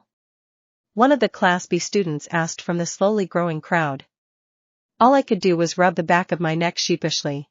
My quirk is a special case, it's an adaptation type quirk that lets me learn and adapt to things much faster than normal. That's why I got so strong, but I've reached some diminishing returns lately so my future growth won't be as explosive, pardon the pun Kaken. Yeah, Kaken didn't like puns, go figure. That's enough.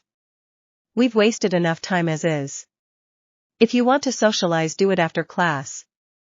Izawa spoke up, saving me from a veritable tsunami of questions that were no doubt on people's lips. The next test was for grip strength. Again, the results were pretty average across the board. Class B was the more strength-oriented class. They had plenty of power-type quirks including Kendo, Monoma, Bondo, Satu, and Shoji. Most of them cracked the 300-kilo mark, while Shoji impressed everyone with his score of 540 kilograms using 3 arms. I was also pretty interested in Monoma. Copy quirks aren't very common, although I was a little afraid of what would happen if he copied the gamer. Or would one for all override it? What about when I finally inherit other people's quirks? Will he get all of them, or will it be random? I was so focused on questioning the logistics of copy quirks that I didn't notice my own score. Unluckily Kirishima did it for me. Holy, over 700 kilos. I knew you were manly but not that manly. Tetsu joined in shortly after. It looks like Kirishima found a kindred spirit. This is going to be my whole day, isn't it? Don't get me wrong, I like being praised as much as the next guy, but after a while, it just becomes embarrassing to have everyone look at you like the second coming of All Might or something. Oh, wait. Yar days, I guess I'll have to get used to this. To my surprise, someone actually managed to beat my score. Wow, Yayorozusan managed to get 1,000 kilos.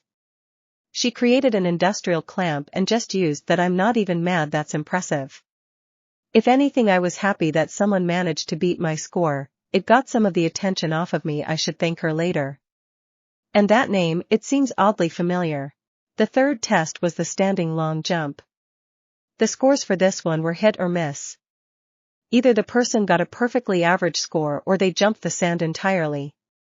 The ones that made it all the way were myself, Ochako, Yayorozu, Ida, Todoroki, Shiozaki, Azui, Kaken, Monoma, Tokeiji, Mineta, Shoji, Tokoyami, Aoyama, and Shiro. The fourth test was also pretty basic. Only Mineta and Monoma managed to get a good score, bouncing off their respective purple balls for victory. Komori tried something similar with her mushrooms, but it didn't work quite the same way. I was also close behind, but this isn't the kind of speed that I was used to. The fifth event was what most people were waiting for after witnessing Kaken's energetic example. Since he already went, he was exempt from participating. His classmates were no slouches though. Tokeiji in particular, and Monoma by extension, blew the rest of Class B out of the water. Considering the fact that she could fly with her quirk, all she had to do was levitate the ball up as far as she wanted while staying in the circle. Izawa showed their scores 15 kilometers. They had to stop there since any higher and their flesh might start to boil from the low-pressure environment. As for Class A, we had a bit of an unfair advantage.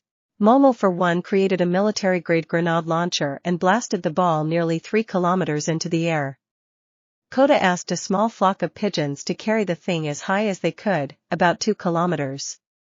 And Ochako was our star student in this one, seeing as she scored an infinity. Yeah, it really wasn't a fair comparison.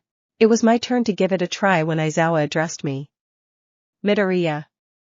During the entrance exam, you demonstrated a power that far exceeds what you have shown today. There better be a good reason why you're holding back.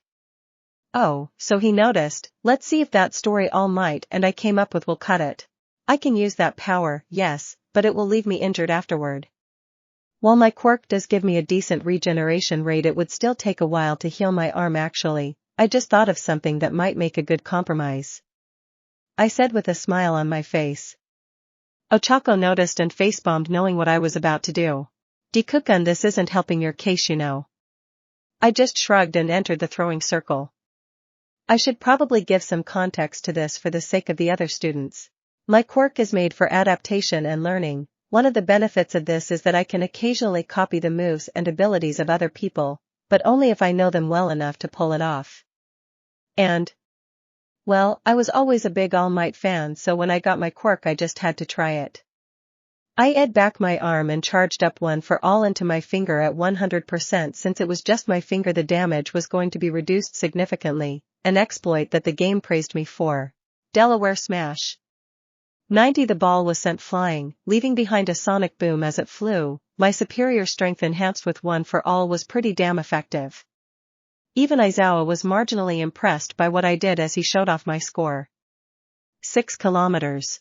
He wasn't the only one that was impressed. While my score wasn't the highest, it wasn't anything to scoff at either, especially when you remember that I did it with just one finger. Kaken in particular was doing his best Eneru impression as he barely restrained himself from rocketing over to me and demanding answers.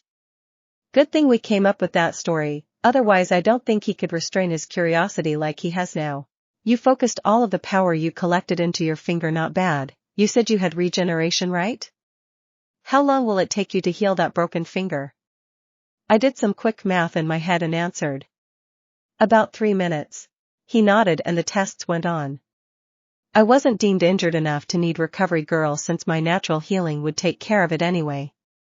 In fact, by the time the next test was over I was already healed. The seated toe touch wasn't exactly difficult, although some people were more flexible than others. The sit-up test was equally simple. I won easily enough. With my max levels and basic exercises I had effectively infinite stamina for most physical exams. Kaken tried to keep up but that just wasn't realistic. As for the long distance run someone actually tied with me. Yaoyorozu created a solar-powered scooter and just kept going along with me. Eventually, we just conversed with each other for 5 minutes until Izuku realized that neither of us was going to stop in the foreseeable future. The scores had been averaged out for the sake of convenience. Oh, and about that expulsion I lied. He lied that time. Thankfully with my CHA and WIS stat I was getting pretty good at telling lies. It wasn't perfect but it helped against people that weren't trying too hard to hide something. Yaoyorozu Momo. Midoriya Izuku. Todoroki Shoto. Monoma Nido. Bakugu Katsuki. Most people were fine with their scores although Kaken was being a bit of a sore loser. I guess coming in 5th place was a huge blow to his pride. There was heavy relief coming from Yosetsu Uwais who got the lowest score in Class 1A although Yaoyorozu was surprised that they thought Izuku was actually going to expel someone. I walked up to her to congratulate her on the win. Hello Yaoyorozu-san, that was a great showing you had. That quirk of yours is amazingly versatile. She smiled and returned the compliment. Thank you, I can say the same about yours Midoriya-san. It took me years to learn how to use my quirk at my level yet you achieved such impressive results in under 1, it's rather inspiring. Something tells me that we were going to get along just fine. Deku-kun. We should get going, Izuku-sensei left our syllabuses on our desks. Ochako said as she walked up to us. She noticed Yaoyorozu and introduced herself. You're Yaoyorozu-san, right? My name is Uraraka Ochako, pleasure to meet you. Yaoyorozu returned the greeting and agreed that we should head back to class. After we gathered our syllabuses we walked towards the exit together only for me to be glomped from behind by Ishido. I guess she had a 1 glomp per person rule or something. Midoriya-kun. That was amazing, why didn't you tell us you could do all that? She yelled in a false hurt tone. It never came up, I said with a shrug which got her off of me. Kirishima was there as always and Tetsu joined in the mini-group as well. I guess I was right, those two made fast friends. Yaoyorozu also seemed to get along with Ochako and Mina. She had a surprisingly bubbly personality under her serious, studious persona. Our not-so-little motley crew of 6 walked together once more before we were stopped once again. Hello, Midoriya-san. Is it okay if I walk with you as well? The voice of Ida spoke up from behind me. I turned and greeted him back. Sure, the more the merrier I guess. He ended up starting a conversation about how Izuku handled the class with his expulsion threat, and how it was both ignominious and unbecoming of a teacher. Yaoyorozu again said how she realized it from the start, saying that no teacher would really expel someone on the first day. I hate to break it to you, Yaoyorozu-san, but he wasn't lying. At least about it being a clever ruse. He was fully intent on expelling anyone who showed no potential. I give her the bad news, which shocks most of the people walking with us. And how do you know this, Midoriya-san? Ida asked curiously, not happy about how Aizawa played them like a fiddle. It's a byproduct of my quirk, it helps me read people better. It's not mind reading or even cold reading, I just have a way of noticing when things don't add up in conversation and stuff like that. A skilled liar can still trick me. I explained away some of my power. Although Ochako knew the real reason already. You said that my quirk was amazingly versatile, but yours seems to be just as useful in so many ways. Super strength, speed, learning ability, and you can read social situations easier? It's almost as if your quirk can do anything. Yaoyorozu summed up my problem. It's hard to attribute all of that to just one ability, and when I do inherit more quirks that's going to be even more difficult to explain. Well, I'd love to walk with you all, but I already have transportation for heading home. I'll see you all tomorrow. Yaoyorozu said abruptly as she walked over to a parked limousine, which then drove off, leaving most of us stunned. So that's why the name Yaoyorozu seemed familiar. They are an extremely rich hero family. Oh well, at least she didn't seem to show off her wealth out of malice. I think it's about time to knock the others out of their trance. Okay guys, no need to gawk for so long. We're gonna miss our train if we don't get moving. That shook them out of their stunned states as they all agreed to pick up the pace.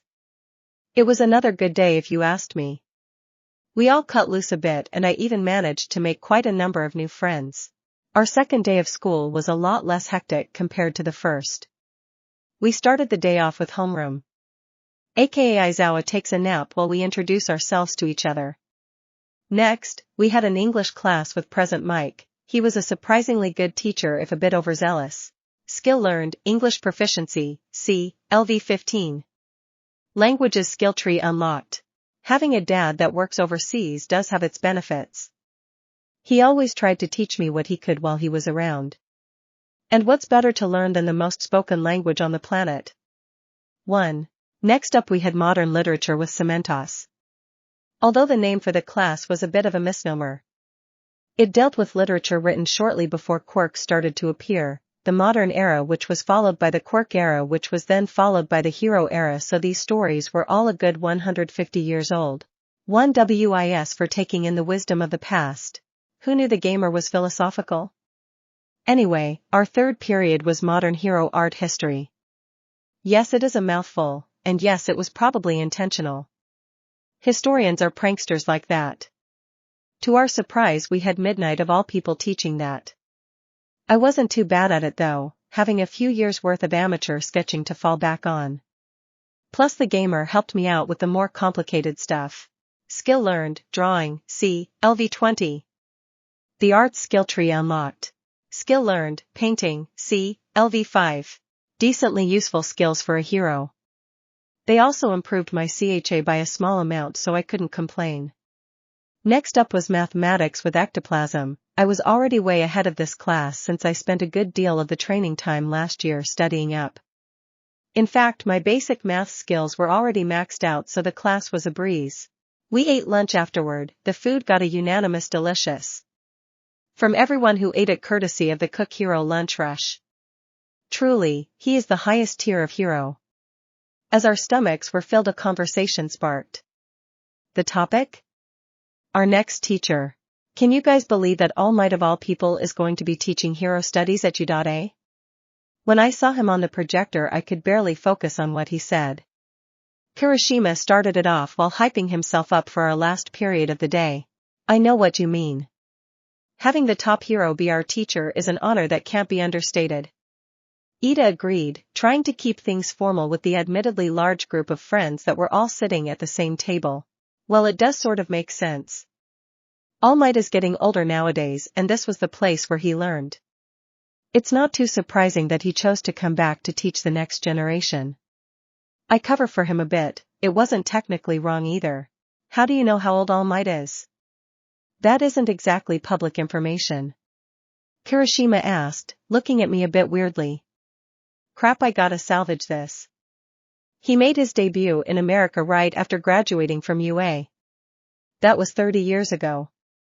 Assuming that he graduated at the age of 18 like most people do, it would make him 48 years old now. Our table went silent for a bit until Kaken summed up what I said with a single word. Nerd.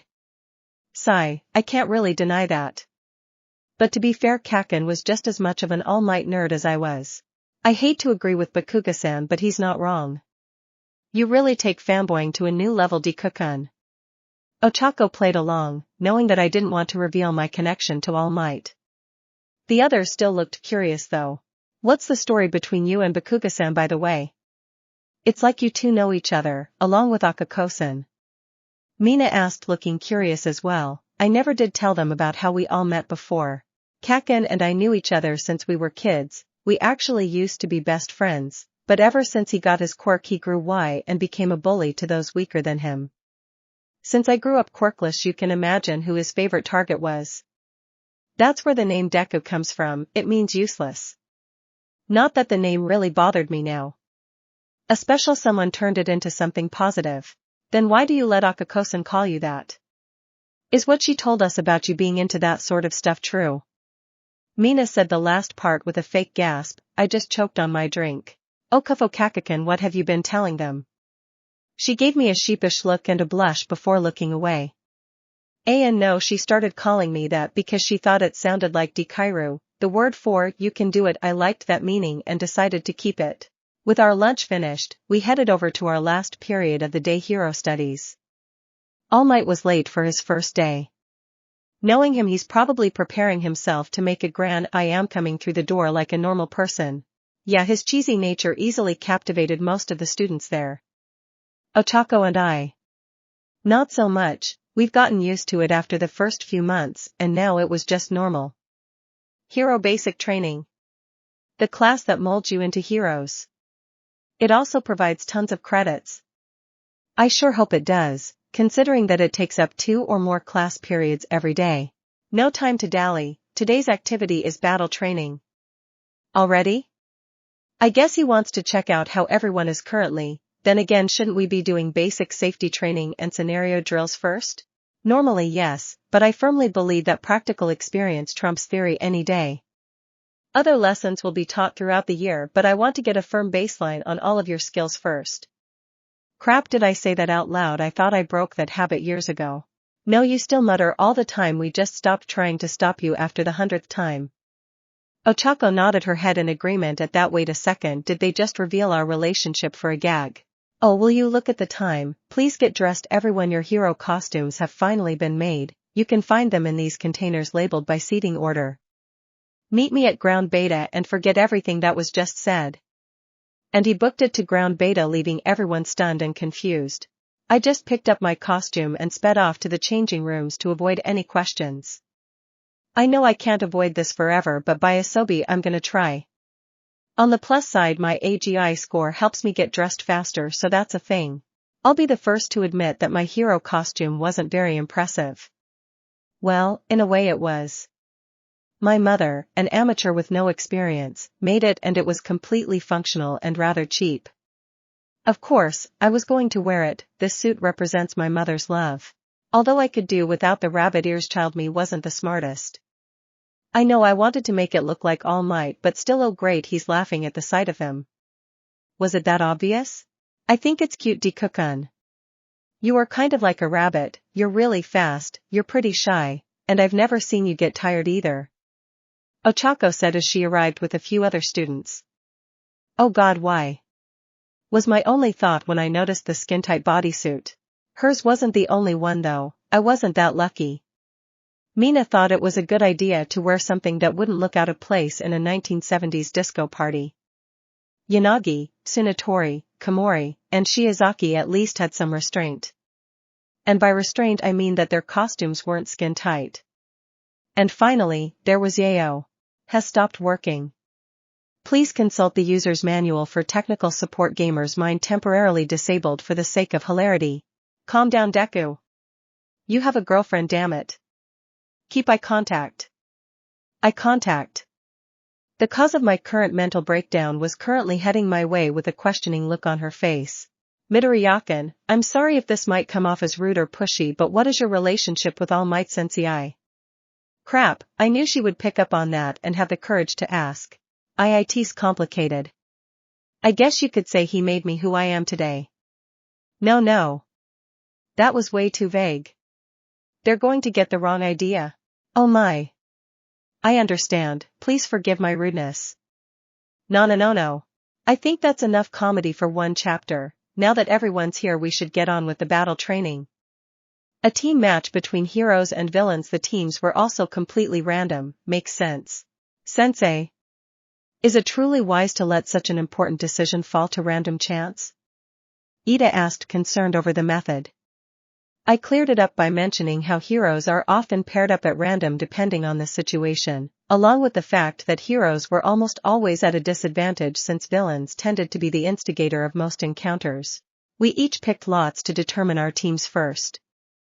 Susan and I ended up drawing the A slots. The other teams were Team B Tetsu and Kurashima, Team C Todoroki and Koda, Team D Awaze and Shishida, Team E Mina and Rin, Team F Komori and Yanagi, Team G Ida and Ochako, Team H Kodai and Shota, Team I Yayorozu and Tsunotori, Team J Shiozaki and Manga. Nice to meet you, Susan, I hope we can work together well. She nodded but asked me to call her by her first name. Oh, sure. If you want you can call me Izuku too, I don't mind. I guess she wanted to try and make new friends fast, I could relate to that. Now for the matchups. There are 10 slots in this box, the one I pick up with my right hand are villains while the left are heroes. He pulled 2 slots from the box. Hero Team B. Villain Team D. This could be interesting, but Team D was at a bit of a disadvantage.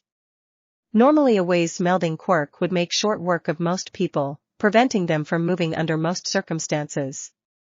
However, with Kurashima and Tetsu, he just keeps charging at us like a mad dog. The disbelieving yell of Shishida came from All Might's earpiece, so loud that he had to take it out for a moment.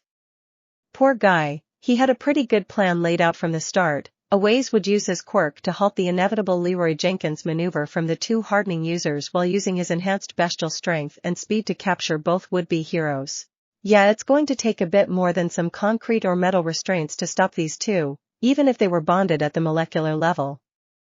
At most it's just weighing them down and making their punches heavier as a consequence. Shishida tried his best to combat the 2 juggernauts, but his strength also had limits. If it was just one of them, then maybe, but their defensive quirks made any attacks ineffective. And with the extra weight behind their punches from their restraints, it ended up leading to their victory.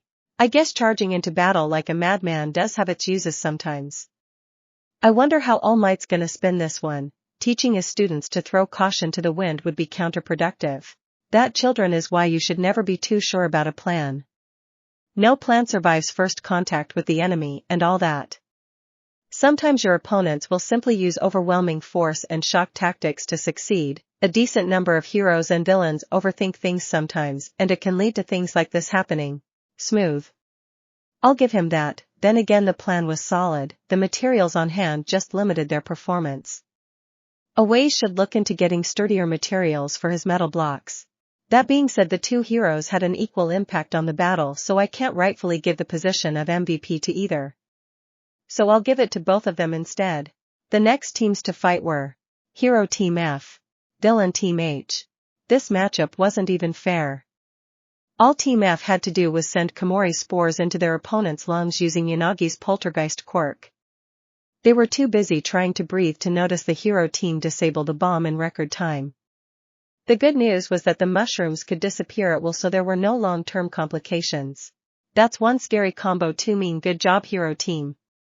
That was an excellent use of each other's talent. Full marks. However, please note that while asphyxiation is an effective combat tactic, it is also a dangerous one. Please use it sparingly. I guess even All Might was a little freaked out by the imagery that mushrooms in the lungs conjured.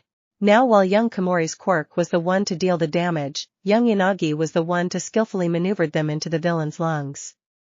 So I think it's fair to give her the MVP title. The next match was ours. Tsuyu and I were drawn as the villain team to our slight discomfort while Todoroki and Koda were the heroes. I gave a short nod to our opponents out of respect, which Koda reciprocated, but to my surprise, Todoroki just glared at me for some reason. Does he see me as a rival or something? It would make sense seeing who his dad is. It made sense, sure, but something didn't seem quite right with that explanation.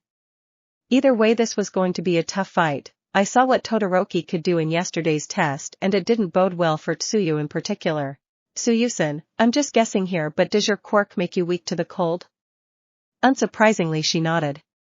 Her frog physiology made her hibernate in the cold weather, and since she didn't bring any winter gear with her, she went on to explain the rest of her quirk, and when she mentioned that she could climb walls, my mind went into overdrive. Okay, we can work with this. Todoroki-san is no doubt going to try large-scale ice attacks first. He's shown more than enough power during the tests yesterday to prove that he can. When he does that, you should be outside the building to avoid the initial attack. I got you so far. I imagine that you want me to head to the lower floors and try to take pot shots at them and possibly separate the two. I nodded that. It was a good idea. If we could take out Koda, that was one fewer issue to deal with. Good plan, although I should probably bring this thing to the top floor. It should buy us a bit of time. Meanwhile, you should head to the side of the building on the top floor and escape through a window from there. No sense in having the enemy see them coming after all. Too bad her quirk didn't give her camouflage. Try to scout out their opening move and act accordingly. If the two ever separate, take out Koda first. He's fairly durable, but his quirk isn't a combat-based one, so I'm sure you can take him on your own. Tsuyu seemed to approve of the plan as she headed to the top floor with a smile on her face.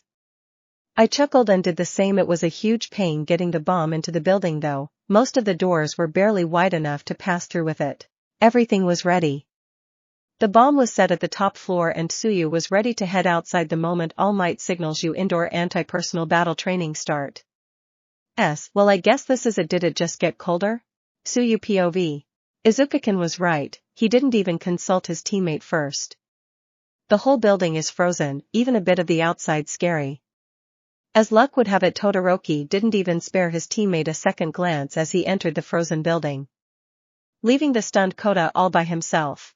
Now's my chance. I dropped down and used my tongue to trip Koda off his feet. While he was distracted and trying to get up, I wrapped some capture tape around his waist. Hero captured, good work young Azui. All Might said through my earpiece, confirming the capture without alerting the other two members of either team. Time to help out Izuku-kun. He probably got his feet frozen by Todoroki-san. Hopefully that strength of his will be enough. As I climbed up the side of the building, I felt something strange, like the temperature just climbed up several degrees. What's going on up there? Izuku POV. Well, this was a bit overkill, my feet are frozen. Sigh. I prepared myself mentally and pulled on them with my full strength. 50 dull pain has leveled up. Cold resistance, C, has been unlocked. Oh, that stings. No time to dwell on it though. Todoroki-san's probably confident that he got me with that. I should surprise him as he's coming up the stairs. I headed towards the third floor before I started hearing footsteps. Heading back to the fourth floor, I prepared a Delaware smash for when Todoroki would appear. And boy was he surprised when he saw me standing there, bloody feet and all, ready to flick my finger at him. Smash. The air pressure from the attack sent Todoroki flying down the stairs, and nearly into the concrete wall if it weren't for the wave of ice that he summoned up to cushion his fall and change his trajectory. What? How are you still moving with your feet like that? He yelled in disbelief as I charged at him. It's going to take a lot more than that to slow me down. A regular punch was aimed at his stomach, but Todoroki took no chances as he created an ice wall to intercept it. It was far too thin though. Todoroki was not expecting Izuku's natural strength to be able to break through it. The punch connected, though much of its force was stopped by the earlier wall, it still did significant damage. With another punch headed right for his left shoulder, aiming to dislocate it. And it did, only to be burned by a sudden eruption of fire from said shoulder. 300. Fire resistance has leveled up 2x. Tisk clever, he hit his fireside until just now. I fell for it even though his hair really should have tipped me off. Quirks were weird like that. They usually left a mark on the physical body in one way or another. The punch did land, however, and this time it wasn't held back by a solid wall, just weak flames that did much less damage than usual due to my resistance. Todoroki was sent flying from it and landed face first. I took this as my chance to capture him. He tried to resist, of course, but I just pointed a finger at him, ready to flick at any sign of a struggle. Young Midoriya has captured young Todoroki. This exercise is over, villain team wins. An excellent battle. Young Midoriya showed excellent tactical and strategic skills along with young Azui, who provided excellent feedback and suggestions. Her early takedown of young Kota was perfectly executed and well planned out. We took our praise pretty gracefully. I admit though it was a tough fight against Todoroki. If I didn't catch him by surprise it might not have ended the same. It was a difficult decision, but I believe young Midoriya deserves the MVP title for his great plan and his ability to push past the pain and achieve victory. I took it with a smile. Tsuyu seemed to agree as well, giving me a high five when he said it. Now for the hero team. Young Todoroki's plan might have been effective against most people, but it was also rather predictable, which young Midoriya exploited. His plan also left out young Kota from participating, along with young Todoroki's reckless choice to go in alone. I'd say that teamwork and communication are what you need to work on most. Todoroki wasn't too happy with that assessment, but he acknowledged that he had made a bad call by going in alone. And that he underestimated Tsuyu and I. As for young Kota, he allowed young Todoroki to dictate the plan along with freezing up, forgive the pun, when young Todoroki froze the building. This allowed young Azui to more easily capture you. Situational awareness and calmness in a battle are what you need most for now. Kota took his critiques much better. He already knew that his quiet and soft nature needed some work and that he really shouldn't freeze up like that. He even came over to us for a handshake. I had to decline though my fingers were still broken and slightly burned. Todoroki was a bit of a sore loser, it seems. He spent the rest of the time glaring at his left fist for some reason, not sparing anyone else a word. I guess he wanted to save his fire quirk for later. He really shouldn't hold himself back like that in a real fight. I thought to myself, having no idea about the can of worms I just opened. After our last fight, the mood had grown a bit antsy. I guess it was a bit brutal compared to the earlier ones. Anyway, the next two teams to fight were Hero Team I, Villain Team G. This was going to be a tough one. It could go either way. Honestly, both teams have a great deal of versatility in their arsenals. I was going through scenarios in my head when someone tapped my shoulder, which shook me out of my thoughts. Hey Midoriya-san, that was an awesome fight, but are your feet okay? Komori asked me with a concerned look on her face. She has really pretty eyes. Wait, no. I blush a bit and answer before I get different kinds of strange looks. Yeah, they're fine. I heal really fast, remember? I play it off, but she asked me if it hurt when I did that. Yeah, but only for a few minutes. I just power through it for the most part. Why were Kurishima's eyes glowing? Tetsu too? Weird. You must be really tough. I don't think I could do that so casually. Away spoke up with growing respect in his eyes. Shiozaki also added her 2 cents, although she was a bit more formal. In comparison, to overcome such pain in the face of one's duty is a great virtue. I have much to learn from you, Midoriya-san. She was a rather spiritual person. Specifically, a Christian, which made it rather awkward for me to speak to her considering that I had a god sponsoring me. Begin. Ah. I got distracted and didn't pay attention to the setup. It looks like Ochako went for the optimal strategy after all. All that quirk training and strategy sessions with All Might, and I paid off, it seems. Ochako POV. This is a magnificent plan, Uraraka-san. How did you come up with it? Ida asked me while I floated the bomb high up into the air right as the battle started, preventing the other team from noticing. Honestly, I just asked myself, what would Deku-kun do in this situation? And I got this. We used to spend a lot of time working on strategies and tactics that incorporated our quirks, and this was one of his favorites. Zero gravity is tricky to fight against without flight or teleportation. Midoriya-san, huh? He really is something else. Strong, fast, intelligent, and he has a charisma that not many can match. I've chosen a good rival. I smile at him and then got serious. Right. This is just the first step of the plan, but it won't work for long if we get found out. Yayorozusen could probably create something to bring it back down even if I don't get taken out, so distracting them is a must. With Ida's speed he could find the enemy easily and pick them off, or at least distract them for a good long while. Dylan's had the advantage with this exercise, after all, time was on their side. Third-person POV monitor room. This isn't going to end well for the hero team. Yayorozusen is smart, but Okakukin has a pretty good plan too. Even if the heroes do realize what's going on, they might not have enough time left to recover the bomb, and that's assuming that Yayorozusen can create something that could reach it and bring it back down to Earth without destroying it. Besides, if things go poorly, then Okakukin could just drop the damn thing and then we have Tsunotori to worry about. So fast. Does he have a second quirk or something? Was the collective thought amongst our heroes' classmates. Even All Might, who was used to this by now, could barely keep up. Quiet, young Midoriya, you're missing the action.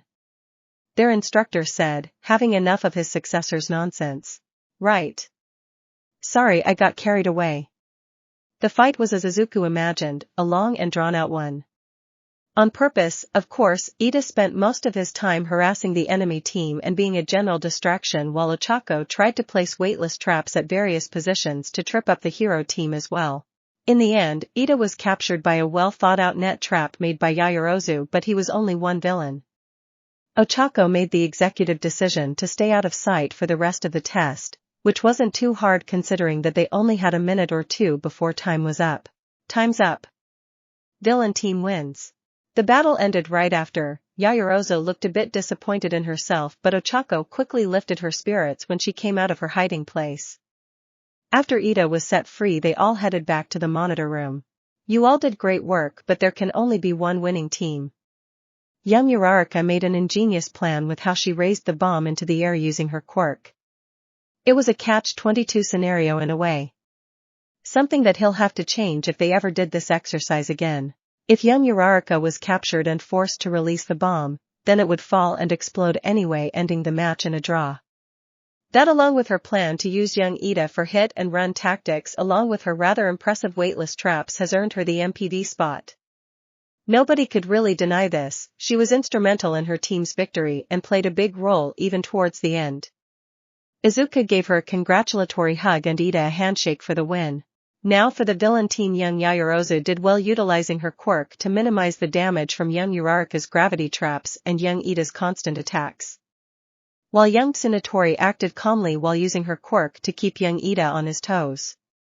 That, along with young Yayorozu's use of a net to capture young Ida, has earned you quite a few points even if your team technically lost. Good job all around. Izuku POV. I headed over to the hero team to see how they were holding up. We were moving the scenario to another building, so it was going to take a few minutes for the next team to be ready. Hey Yayorozu-san, Tsunotori-san, you two did great. Yayorozu met my gaze with a light smile, but Tsunotori just hunkered down a bit. A shy one, I suppose. Thank you, Mr. Green. Sorry if my Japanese is a bit slow. Oh, she's from overseas. Good thing I had those early English lessons. No problem at all, I spoke in English to her great surprise. My English isn't very good either. So we might be able to help each other out. I finished sheepishly, my English skill not being at the passing level. Oh. You speak English very well. I thought only Momo knew how. Momo? Oh, right, they're a bit more casual in Western countries. Probably the States judging from the accent. Yeah, my dad taught me a bit when I was younger. He works overseas, so I picked a few things up. If it makes you more comfortable, you can call me Izuku, I don't mind. Honestly, I never cared much for what people call me. For most of my childhood, I was called Deku, so being called by my first name wouldn't bother me or anything. Is that so? Then, to be honest, I would like to start calling you Izuku-san as well. You can call me Momo, of course. We've become pretty good friends even if it's only been 2 days. It seems that Yamomo is on board. Wait, that's the perfect nickname I'm using, that the first opportunity one get. Sure. We're all classmates, after all, might as well try to be friends. By the way, do you walk to the train station after school? If so, you can come with us, we usually walk together with some other friends. I offered, getting an enthusiastic nod from. And so we ended that day with a new addition to our not-so-little group of friends. We hadn't quite expected what the next day would bring, however, although considering who one of our teachers were we really should have. What's it like learning from All Might? A random reporter asked me on my way to school, pointing a microphone right at my face.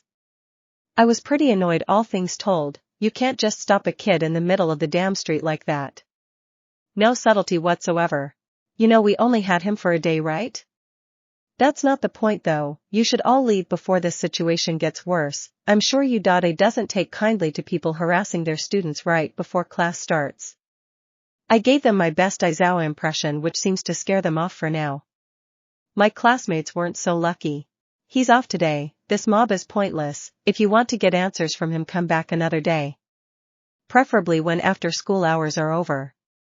Izawa tried his best to shoo away the reporters to little effect. Logic didn't seem to work against them. I looked around to make sure that the coast was clear and let off a Delaware smash into the air, which let off a loud boom before I quickly ran towards the Udada gates. That air pressure. Was that All Might? I yelled out, getting the attention of the reporters who flocked away towards the source of the sound. That should buy us a few minutes. Good work, Midoriya. I'll let the unauthorized use of your quirk slide this time. Izawa said with a grin at the trick I used to get rid of the vultures. The school decided it would be best to erect the Udada barrier for the rest of the day, just in case anyone with a speed infiltration quirk tried anything funny. We all reached our homeroom class, which started with Izawa mentioning our scores from yesterday's battle trial. I've looked over your results and they're mostly fine. A few of you need to work on your decision-making and on-the-fly strategy, but other than that, good job. However, he looked at Todoroki dead in the eye. Todoroki, confidence is important, but don't allow it to become arrogance. You entered enemy territory completely sure that you took out your enemy with no proof whatsoever. You also abandoned your teammate without sparing him a second thought. These aren't the qualities of a hero. I expect you to learn from the lesson Midoriya gave you yesterday. Okay, what he said might be true, but did he have to bring me into this? I'm already pretty sure that Todoroki doesn't like me. This just adds fuel to the fire. Yes, sir. Todoroki replied curtly and Izawa moved on. Now on to homeroom business. Sorry for the sudden announcement, but today you'll pick a class president. Most of the room was shocked at how normal it seemed. I guess they got caught up on the hero work from yesterday.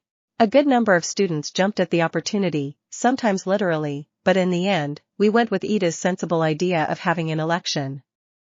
Even if he was far too enthusiastic with his want for the position. I voted for Momo myself. Ochako was great and all, but she wasn't exactly leader material. Ida was a good option too, but he tended to overthink things.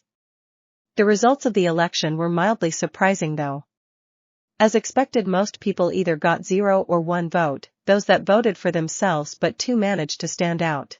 Midoriya Izuku 6 votes. Yaoyorozu Momo 2 votes. Eh? I got 6 votes? I expected a few but not that many. I knew Ochako would vote for me, Mina and Kurashima too. But 3 other people? Well, with the votes cast I became class president with Momo being my vice president. She looked a little disappointed at first but fell into the position easily enough. After we went through our basic classes, hero training was only held every other day, so this time lunch came around a bit faster. We also got to meet our teachers for the 2 other mundane subjects. Chemistry with Power Loader, and History with Snipe. 1. During lunch, I decided to find some answers. Okay, Spill, which of you voted for me? I already know Ochako, Mina, and Kurashima did. I asked in the middle of lunch, getting the others to flinch a bit. Guess I was right. I voted for who I felt would best fulfill the position. I'm sure that you will do a fine job, Midoriya-san. Ida reassured and admitted, still calling me by my last name since he was a bit more formal than the others. I also voted for Izuku, you just seemed nice. And I really didn't know the others very well. Sorry if you didn't want it. I shook my head at Pony. It's not that I didn't want it, I was just curious. Honestly, I thought Mimosan would have been best, so I voted for her. A surprised yelp came from the mentioned Ravenette as she looked away shyly. I guess I know who the third mystery voter was. Well, I don't know about you guys, but I've had a question that's been bugging me ever since yesterday. Aw crap, I know that tone. Mina's not gonna let me get away scot-free with this one. How do you and All Might Sensei know each other? Yesterday he talked about you as if he knew you for a while. Think fast, Deku. Well, you see VREE. Security level 3 has been breached. All students please evacuate in an orderly fashion. Safe. Or not very, I guess. What's security level 3? Ida seemed to have the same question and asked an upperclassman. He said that it meant the Udata barrier had been crossed and that there were intruders in the school. I noticed how everyone was panicking and helped up the others at the table for a bit, pointing at the growing pileup to express my point. Luckily, I was able to make my way towards a window to see that it was just a bunch of media vultures who had the balls to trespass on Udata property. There was going to be hell to pay, to be sure, but for now, I had to find a way to calm everybody down. Mimosan, can you please make me a megaphone? It seems like some idiots decided to break down the Udata barrier to get some media attention. If we don't stop this soon, somebody is going to get hurt. An affirmative came from Momo, who proceeded to unbutton her shirt, much to the male student's embarrassment. I just looked away out of courtesy. A few seconds later I had a megaphone in my hand and I wasn't afraid to use it. Everyone calm down and look out the window. It's just the press, everything is fine. Keep evacuating, but do it calmly. You are Udata students, act like it. It was a little harsh, but it worked. The little blow to their pride forced them to calm down quicker and assess the situation. By the end of it we all evacuated just fine until the teachers dealt with the press outside. After a quick head count, and to my slight embarrassment a round of congratulations from my class for taking control of the situation, we ended up heading home early since the school needed to investigate what happened. Apparently, the Udata barrier wall had a section that was completely disintegrated. In fact, the hole that was made was almost perfectly symmetrical. I doubt any ordinary reporter would have gone through such lengths to get into the building, especially when they knew that they would get kicked out immediately. I have a bad feeling about this. Now for today's basic hero lesson. This time All Might, myself, and one other will be supervising. We will be doing rescue training. That certainly got everyone excited. Our class in general had a good deal of rescue potential. We were no slouches when it came to raw power, but with members like Ochako, Shiozaki, Momo, Tsuyu, or even Reiko, we were the de facto rescue class. Hey, I'm not done yet. Aizawa glared at his rambunctious class. It's up to you whether or not you want to bring your costumes. The training spot is a bit remote, so we'll be going by bus. That is all. We all took our costumes with us, for style if nothing else. Then again, while my costume wasn't cutting edge or anything, it did have some decent utility to it. You know, the basic stuff. Rubbing alcohol, water bottles, rubber gloves, pepper spray, thermite powder. What? You don't carry thermite around in your pockets? I guess your life is easier than mine then. Midoriya-san. What order shall we sit in on the bus? If you need assistance in handling that, I have already prepared a comprehensive plan on how to most efficiently. I raise a hand and give him an awkward smile. Ida-can, it's fine, it's not the traditional type of bus, so everyone can sit wherever. Thanks for the effort, though I know you meant well. Ida is diligent beyond belief, but sometimes he does a bit too much. We all stepped into the bus and went on our way. While I was there I sat next to my partner for the battle trial, Tsuyu. And it seemed as if she's had enough of me dodging the question. Izuku-can, I generally say what's on my mind. You've gotten lucky so far, but it will be a while before we reach our training spot. What is your relationship with All Might? I take a deep breath and get it over with. I've had a bit of time to think about it, and so my story wasn't completely on the fly. I met him about a year ago, right after the school year started. Do you guys remember the sludge villain incident that happened around the same time? Most nodded. All Might was involved, so it almost automatically went viral, even more so since he was in his casual clothes. Those specific brands, in particular, got very rich very quickly. Kaken. The guy with the explosion quirk from Class B was captured by that villain. We were childhood friends, you could say, so when I saw him like that I couldn't just let it happen. So I ran in without thinking. Keep in mind this was before I unlocked my quirk. Hell, I was pretty scrawny back then too. It was completely reckless, but All Might was impressed with me. Aizawa heard that part and rolled his eyes. He told me that all great heroes share something in common. When they came under stress, their bodies moved on their own without thinking. That was the day when he started training me. Most people expected that, but their eyes still widened a bit. It's not every day when you that your classmate was personally trained by the #1 hero. He was actually the one to help me unlock my quirk. You see, it needed a certain prerequisite physical condition before it would activate. After about a month of training, I realized that I was gaining muscle and even learning things much faster than what was normal. That's when I got myself checked out and realized that I did, in fact, have a quirk. It was easily the happiest day of my life up to that point. I finished telling my story with a bright smile. I was truly blessed many times over. Somewhat literally, if Asobi was what he claimed to be. Wow, I knew it must have been something big, but I never thought you would have been his student. What are you supposed to be, his successor or something? I know Shota meant it as a joke, but I couldn't help but freeze up at that. Something that the more perceptive students picked up on. Thankfully they kept that little tidbit to themselves. Sorry for basically forcing you to tell us about it, Izuku-kun, but you gotta admit a secret like that would get anyone interested. Suyu apologized for prying, but I told everyone that it was fine. It wouldn't have been hidden forever, and I didn't mind my classmates knowing. I also went on to talk about how I met Ochako and how she knew about All Might. Even Aizawa got a bit of a chuckle out of that. Leave it to All Might to hold a secret for a grand total of 1 month. Little did he know. We arrived shortly after I finished my story, heavily embarrassing Ochako with stories of how she started off her own training. I regret nothing. Realistically, I taught her more than All Might did, so as her sensei and boyfriend I had the right to tease her a bit. No, I'm not still mad about her giving up my secret over a gag, not at all. When we arrived I could barely believe my eyes. The building was no massive, wouldn't do it justice. It was effectively the size of a small town that was domed over. Each side of the building held self-contained areas that must have been used for survival training.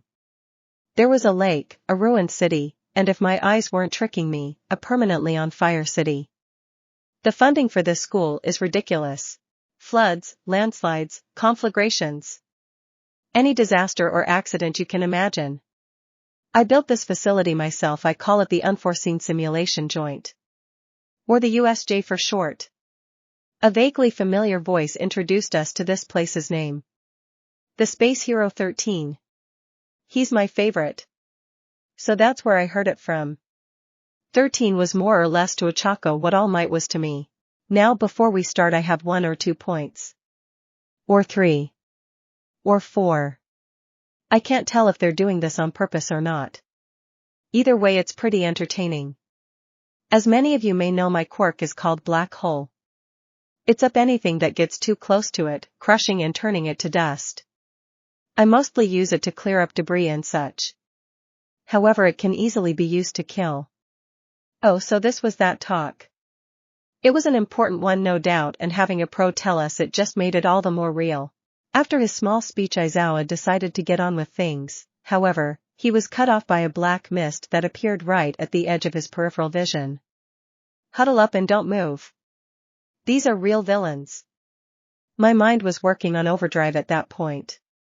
I managed to identify the 3 biggest threats at least. Thank God for Analyze. That villain with the black mist, he's a warper, isn't he? And a powerful one. How else would he sneak in so many people into UA? Then there's that hand villain. He was the first to walk out of that mist, maybe the ringleader? And that one with his brain out, it's reminding me of All Might for some reason. Yeah, that definitely spooked me to hell before I saw that its END was just from a shock absorption quirk.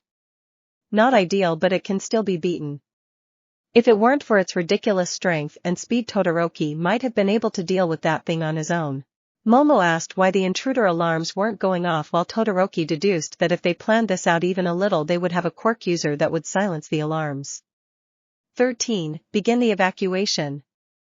Todoroki is right, one of these villains must be behind the signals being jammed. I saw that Aizawa was prepared to throw himself at the enemy, but I immediately saw the flaw in that plan. Aizawa-sensei, wait. If you go in right now, it's all over. Most of those villains look like small fry, but that warper is a real issue. We can't afford to let him use his quirk freely. He looked back at me with surprise but nods. Good job, Midoriya. I was about to make a rookie mistake, thanks for that. He scolded himself before giving his new orders. I'll keep my eye on the mist villain. 13 You and the students make a break for the exits. We're going to need backup for this, and the students' safety is our top priority. While it was a good plan, it wasn't meant to be. Some of the mooks managed to take pot shots at Aizawa, which forced him to look away from the mist villain. That small window was all he needed. You're a smart brat, but I won't allow you to leave. Greetings, we are the League of Villains. Forgive our audacity, but today we've come to this bastion of heroism to end the life of the symbol of peace. That was all I needed to hear, no need to hold back against this one either. I launched myself at full speed, while using one for all at its current maximum output without breaking my arms and legs, about 15%. It took me countless broken bones and ripped tendons to attain this level of control, and I was about to use it to its maximum. 15% Detroit Smash. Of course I aimed for the shiny metal bracer that the villain wore on his neck. It was a fairly obvious physical feature compared to the vague misty body below the neck. 1. He tried to dodge, but even with my regular speed I could give cars a run for their money. At 15% I bet I could probably match Ingenium's speed. I kept an eye on the villain's stats as I attacked, and I wasn't too surprised when I saw that I knocked out a good 80% of his health in one hit. This Kurogiri fellow wasn't very E&D heavy. Most of his points went into CHA and INT. Got him. Quick, make a run for it. I yelled, pointing at the exit. It took a few seconds for the others to pick their jaws off the floor, but they managed it in the end. Too bad I never checked to see if Kurogiri was truly unconscious. Begone! Was heard from under me. I tried to give him another quick jab, but my vision went dark before I was able. The next thing I knew, I was falling from the sky towards the rocky ground of what I could only assume was the mountainous zone. 30 I guess, good thing I trained up my blunt force resistance. I took the time to look around, and I immediately caught two more students standing on a plateau above me. Izuku-kun. Are you okay? It looked like you took a bad fall. Momo asked from above me. I just gave a thumbs up before widening my eyes as a villain came up behind them. Behind you. Not wasting any time, I jumped up towards them with one for all pumping through my limbs. I was fast enough to reach the villain before he could do anything and landed a straight punch to his stomach. I might have overdone it with the power a bit since his health went down to less than 10. Thanks for that, Izuku-kun, we didn't hear him sneak up on us. The second student trapped here, Pony, thanked me for the assist. I couldn't really focus on that though. There were at least 30 of the villains I saw earlier all trying to box us in, nearly half of the villains I saw at the plaza. I guess that Warper considers me a threat. He should have brought twice as many, maybe then they'd actually stall me. These guys weren't going to be a problem. Their levels were in the high teens and their stats were abysmal. Momo and Pony could probably handle them all with a little difficulty, and someone like Todoroki could take them all out before they knew what hit them. Speaking of which, Mimosan tried to make some binoculars to scope out the other zones. I can handle these wannabe villains. I wasted no time and aimed to incapacitate. Or more likely cripple. I would normally hold back a bit more, but I couldn't get the image of that Nomu out of my head. If it was left alone to rampage. I mostly aimed for the legs, breaking kneecaps and crushing their feet, etc. Anything to take them out of the fight. Those that had ranged quirks were targeted first, of course, and had their arms taken out of commission for good measure. The rest soon fell without any ranged backup to support them. It wasn't really a fight, more like a slaughter. I found some of the others. Izuku. Momo turned around and noticed the carnage that happened right behind her. Two found a Susan, Rinsen, and Manga-san on the ship of the flood zone. I don't think the villains know our quirks, otherwise, they would have never sent a Susan and Manga-san there in particular. That thought process was proven to be correct when a shout of Pika Pika, too, could be heard from the flood zone, completely electrifying the surrounding lake. Pretty sure any villain that was in that lake is dead now. I won't bring it up. Momo also mentioned how the landslide zone was completely frozen over. Todoroki-san doesn't disappoint. I doubt any of these guys, barring the ring leaders, could pose much of a threat to him. I think I also saw vines growing across the ruined city zone, so Shiozaki-san is most likely there. The other two zones are covered, so I can't see anything with those. Ide-san, Akako-san, and Mina-san are all at the entrance with 13 Sensei trying to fight off the warp villain, but they look like they're at a standstill. Aizawa is currently fighting some villains in the main plaza and doing well against them. This was going better than I expected. Time for a plan. I'll head for the ruins to provide support to Shiozaki-san and anyone else there. Momo-san, Pony-san, I want both of you to try to head towards the exit as fast as possible. Try to attack the warper from long range if you can. I damaged him pretty badly, so one good hit should be able to take him out. With the quick strategy in effect, I bolted towards the ruined city at top speed. It was too bad that I had to alternate between limbs to use one for all. How did All Might do it? It was almost as if he never turned it off. I'm a fucking idiot. I channeled one for all through my whole body at 15% and just left it there. Not 2 seconds later I got a notification. Skill learned, full cowling, LV1. This skill allows the user to channel one for all across their whole body continuously. Cost 50 SBS. Yeesh, that stamina drain was intense, considering that there were no damage multipliers. Leveling this skill would most likely decrease its cost. Better use it to the fullest. Now's not the time to half-ass things. I followed the vines to their origin point and saw 3 familiar faces. Shiozaki was there, of course, along with Yanagi and Kurashima. There were only 15 villains here. A good many of them were tied up by Shiozaki's vines, while the rest were picked off by Yanagi's many rocks, or they were just straight up punched into unconsciousness by the human rock. Do I even need to be here? That caught the attention of hero and villain alike, and I definitely abused their temporary surprise. 4 seconds later and we were walking out of the ruins with no visible wounds on us. Well, the others were walking out. I ran straight for the squall zone at full speed. It turns out that I wasn't needed there either. Komori had been teleported there, into a humid, constantly raining, enclosed location. Yeah, the would-be villains there didn't stand a chance. Shishida and Awase just stared at he with barely contained fear. Don't fuck with mushrooms. I decided to just head towards the conflagration zone immediately. I should really have more faith in my classmates, they're pretty badass. The students in the flaming building were rather unlucky. Tetsu was doing fine, his metal skin being naturally resistant to heat. Koda, Shota, and Kodai however weren't so lucky. Shota was providing the occasional support with his quirk while Kodai was barricading her squishier classmates away from the danger, but that left Tetsu essentially on his own. This time I didn't bother to raise my voice. The roaring flames were enough to cover my footsteps as I knocked out the villain wannabes before they even realized I was there. With their numbers thinning out so quickly, I was relatively sure that the only ones left were in the middle of the plaza. Speaking of which, I really should head out towards there. Aizawa was strong, but if that Nomu decided to make its move he wouldn't stand much of a chance. Good thing I decided to come in when I did too. Shigaraki was seconds away from getting into close combat with Aizawa, which would not end well. Aizawa-sensei duck. He jolted up my voice but did as asked. Good thing too, since I was midway through a flying kick heading right for Shigaraki's head. I felt my foot connect, but not on my original target. I did 0 damage. Shock absorption is really something else. I don't have much time to contemplate as Nomu tries to grab my arm. I wasn't about to let that happen, so I push away as fast as I could, taking Aizawa with me. Whatever that thing is, it felt like I was hitting vulcanized rubber. Physical attacks aren't going to work. I have no idea why his brain is exposed though. It seems a little too obvious for a weakness. Aizawa took a look at their new opponent and came up with the same conclusion I did. You there. You're that kid that attacked Kurogiri. Not bad, but do you really think that you can take on all of the villains I brought along? So he's a talker. Good, maybe I can fish for information. Other villains? You mean the ones that were sent to each zone, currently lying unconscious?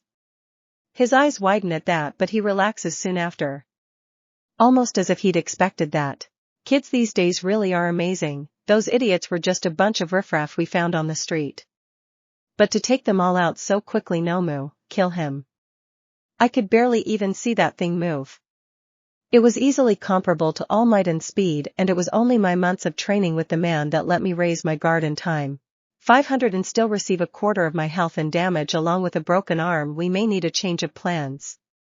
Midoriya. Aizawa called after me in worry but couldn't do much as Shigaraki continued his assault. Don't worry about me, Aizawa-sensei. This thing is following that guy's orders. If you can take him out, this might be over. I'll just have to hold this guy off for now. My words were a lot more confident than I really was. I knew I stood no chance against this thing as I was now. Maybe if I had a different quirk, or if I had some kind of I really am a huge idiot, aren't I? The villains were confused by my question as I pulled out a small bottle of rubbing alcohol and a cheap lighter. Now, a smart person would try to make some kind of ad hoc fire bomb with these things. Instead, my genius, red insane, intellect thought of something much more effective, but sadly more painful. Yeah, I drenched my gloves in the stuff and lit them on fire. Yes, I did get strange looks from both my teacher and the villains. And yes, I could hear Ochako face palming from the exit as I did it. Did I care? Not one bit, because now I had fire-enhanced fists and all it cost me was 5 HPS. Round 2, you fourth gear reject. Was that an old reference? Yes. Did I care? Nope. I was too busy psyching myself up for the hardest fight of my life. Thankfully the fire worked. My punches finally started to do some damage, even more so when I just grabbed Nomu instead of using quick jabs. Although I will say that I was genuinely spooked when I noticed all of the damage that I did regenerate within seconds. Is this what it's like to fight me? If so, then I feel bad for my future opponents, having all your hard work be reduced to zero like that. It was aggravating, to say the least. I was so annoyed in fact that I barely noticed when a wave of ice rushed past me and froze half of Nomu's body solid. Todoroki, that beautiful bastard. Wait, why does he look so pissed off? He was glaring at me, or more specifically my hands. Wondered who right. Before you ask, no, I don't have a fire quirk. I just doused my gloves in alcohol and lit them on fire. I explained as if it wasn't completely insane. The look on his face was totally worth it though. Right, the nigh unstoppable monster was still behind me. And never mind, just freeze the guy completely quick. My tone makes him hesitate for a bit, which was Nomu's cue to break out. It lost its left arm and leg in the process, but it still stood up as if nothing happened. I couldn't have that. It's now or never. This guy is too dangerous to hold back against. I charge a full-powered thrust right at its exposed brain, using my arm as a spear in hopes of cheating this shock absorption quirk. Kyoto smash. 1000. My arm was broken, but thankfully my gamble paid off. The Nomu's brain was visibly deformed by the attack. A large gaping hole was formed in the left hemisphere while the rest appeared squished together. To my shock, the brain itself looked to be regenerating, albeit at a much slower pace, but for now Nomu was taken out of the fight. NOMU. Damn it. Hirojiri, get over here, we're leaving. Not on my watch. I charged at Shigaraki with everything I had, but my speed couldn't quite keep up with the warper. The two leaders of this raid had escaped and left Nomu behind. Damn it. I can't remain idle anymore. I wasn't even a week into my life at Udade and things have already gotten complicated. These guys came out of nowhere and taught me a valuable lesson. I was still weak, and if this Nomu was as disposable as I think it was, then that meant I needed to get stronger. Fast. Midoriya, Todoroki, now isn't the time to stand around doing nothing. Gather the other students and have them meet up at the exit. We'll contact the authorities once we're outside. I know it's been a long day for everyone, but we'll have to stay put for now until the police get the full story. We both nodded, understanding that certain protocols were called for after an attack like this. Besides, I needed to make sure that the others were all right. Momo was supposed to attack Kirojiri from a range, but that obviously failed. Hopefully, nothing too bad happened, but before all of that. Hey Todoroki-san, can you do me a solid and give me some ice for my burns?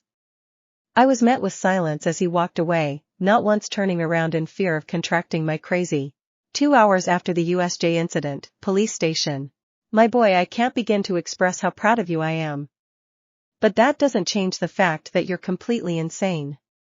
Were all Might's first words when I explained why I had 4th-degree burns. They used to be 6th-degree burns, but regeneration is bullshit. Aw, come on, All Might Sensei, you know better than I do that sanity is overrated. We both gave our deepest belly laughs, which only served to freak out everyone around us. Which included my whole class, a few policemen, the Udata staff, and All Might's close friend Tsukachi. Excuse me, I hate to interrupt, but we need to ask you some questions about what happened. This is easily the largest breach of security in Udate's history, so we'd like to know all we can. Tsukachi asked politely with Principal Nizu in tow. I nodded in acceptance but asked to contact my mom first. She must be worried sick since all she'd have heard was that there was an attack. My baby Izuku. What happened? I just heard over the news that Udate was attacked. I tried calling but nobody answered, and I just can't take it anymore. Please tell me everything, Isak. So that's where I get that from. And mom, it's okay. Yes, there was an attack, but it wasn't too bad. The villains they brought along were really weak, so we took care of them before anyone even realized what was happening, so don't worry. She let out a sigh of relief but still asked if I was completely okay and that I sounded in pain. Ooh, about that, well, I did get injured a bit, but it's not enough to worry about. You know I heal fast now, and that it takes a lot to keep me down. I play off my burns until later. If I told her now, she'd probably have a heart attack on the spot.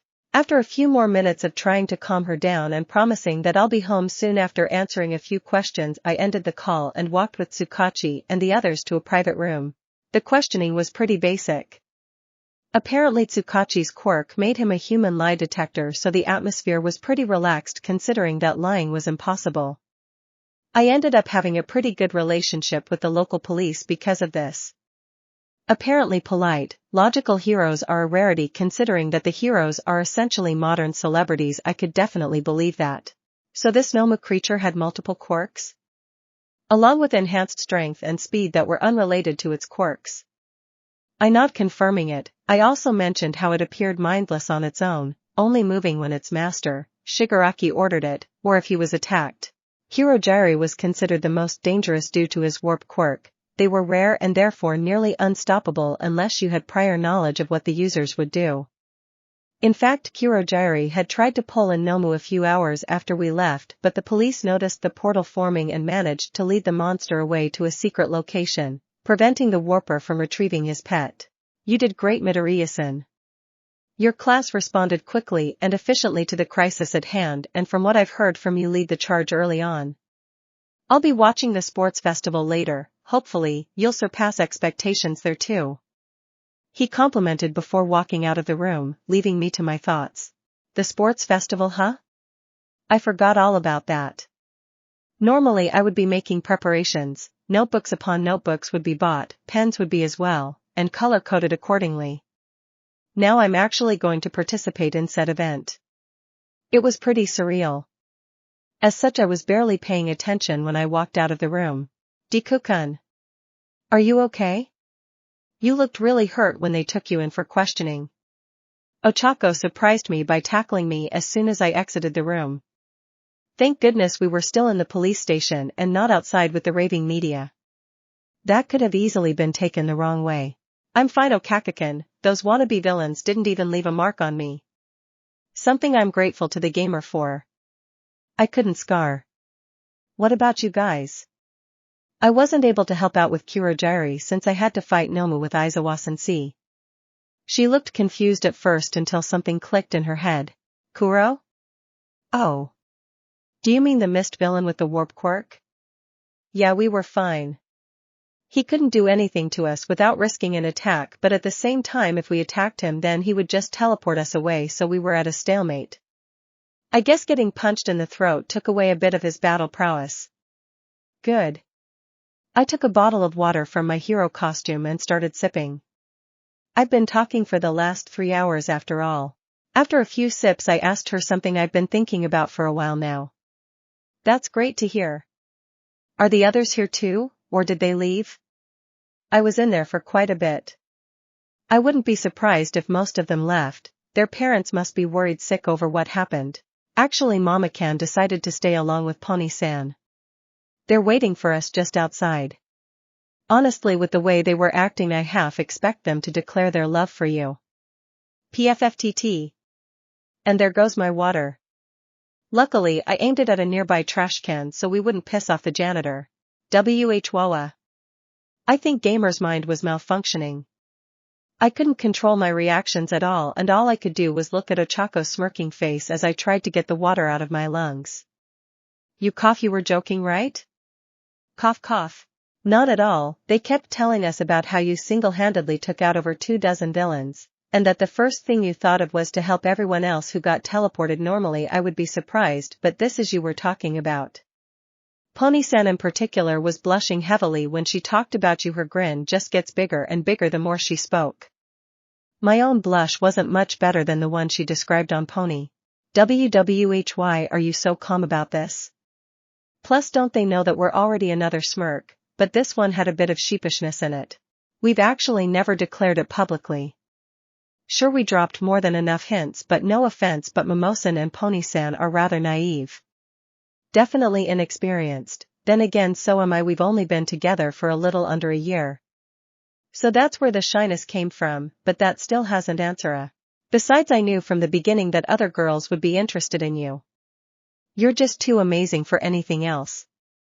I obviously don't blame those two for having feelings for you, and if I'm being completely honest with myself, I don't think I could keep up with you alone. That I don't even, you know what, screw it, I'm just gonna say what I'm thinking.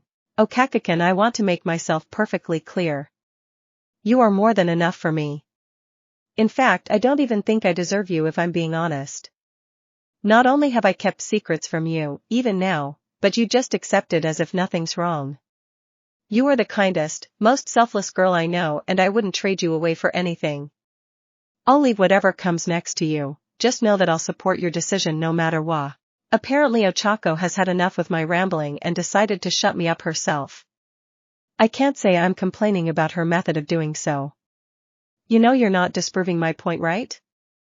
What guy would turn down a chance to have 3 girls at once? Don't worry too much about it, it's not like I don't find them attractive too. Okay, apparently I didn't know as much about my girlfriend as I thought. I'm definitely not complaining about that.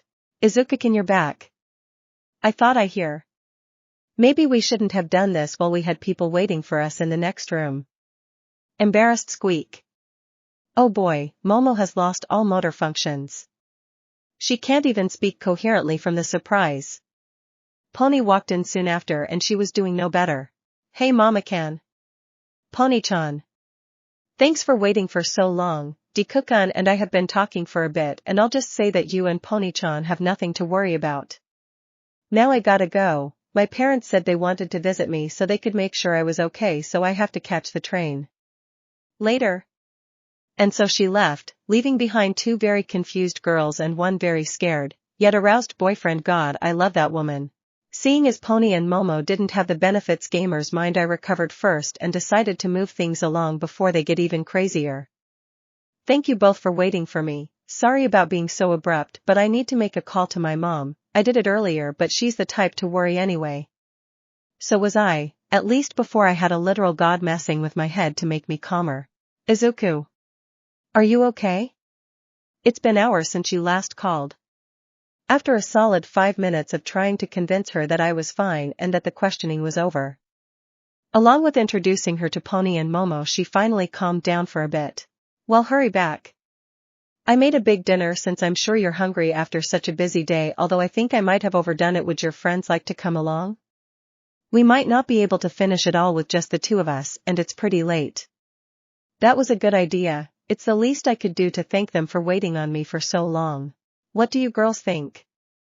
I understand if you want to go home instead. Your families must be worried after what happened. To my surprise, I got 2 no's from the girls. Apparently, they both lived alone. My parents are currently in Europe for a business trip, so they can't visit just yet. They've sent their well wishes though and are trying to wrap things up as quickly as possible. Even then, I live on my own in a nearby house that my family owns for schooling while my parents live in Osaka.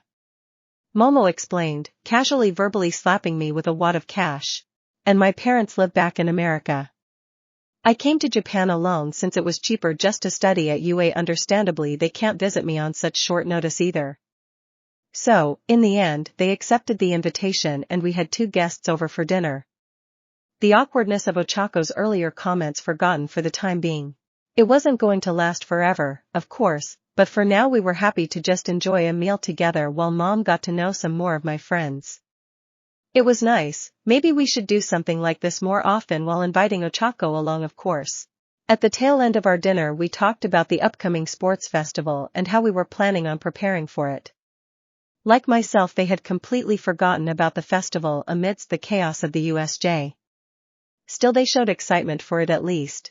After they left, I decided to spend my last half hour before bed reviewing my character sheet to see what changed recently. It's been a good 2 weeks since the last time I did so, and with what happened recently I needed an edge. Opening the game manual that I got at the beginning of my first bizarre adventure, I noticed something interesting and very exciting. Some of the pages that were locked earlier were finally opened. Let's see: a gacha system, item upgrades, a crafting system, and yar days. Great, just great. I thought I avoided this problem until later, but fate seems to have other plans. Okay, I think I'll save that cursed mode for last. Let's deal with that gacha system first. If it's anything like the mobile game versions, I shouldn't expect much. And I was mostly correct. It was a fairly basic system. I pull once a day and then RNG takes care of the rest. They even had the chance for each rarity spawning. Each pull guarantees me a universal item. Afterward there is an 80% chance of a common item dropping. Then 60% for uncommon items, 40% for rare, 20% for epic and 1% for legendary items. Might as well get today's roll over with. The universal item was a stack of 10,000 yen. Not complaining. The common item dropped and it was a military-grade Swiss Army knife. Nice. The uncommon item also dropped, leaving me with a set of knuckle dusters. Definitely useful. To my surprise, a rare item also dropped and it was some kind of weird transparent drink. I was about to analyze it, but to my further surprise an epic item managed to drop as well before the gacha wheel went dark. Lucky me. I thought as I went back to analyze the rare drop first. EXP potion, R, increases EXP gains by 2x for 1 hour after use. Well, I'm definitely saving this. I should get All Might to spar with me for a bit and drink this thing right before the fight. The free levels are already making me salivate. Okay, Deku. Stop admiring your new favorite drink. Time for the epic level item. I was excited to say the least. If a rare item was already that good, just how nice will an epic one be? A quick analyze and it reveals its secrets to me. Skill book: Jeet Kune Do, epic. Be like water. My friend teaches the user the basics of Jeet Kune Do, the legendary fighting style of the great quirkless fighter Bruce Lee. This style specializes in unpredictability. Jeet Kune Do is not one set style, instead it incorporates the elements of dozens of other styles along with the use of improvised moves for maximum effectiveness in combat. Perfect for an agile build. A fighting style? And a fairly recent one at that. That name. Bruce Lee. Sounds familiar. I'll look him up later. Maybe I can find some study material for the skill. Before that I should check out the rest of the new features. Next up is the item upgrade feature. Have you ever had a problem that you just couldn't solve on your own? Have you tried throwing money at it until it fixes itself? Well, now you can. This feature allows you to literally throw money at an object until it prestiges and becomes more powerful. Ever wanted to beat a Nomu into unconsciousness with a plunger? Now you can. Provided you throw a few million in our direction. It was pretty self-explanatory. I could use yen or any other currency to upgrade my gear, making it stronger, more durable, lighter, etc. It was pretty simple, so I moved on to the crafting system.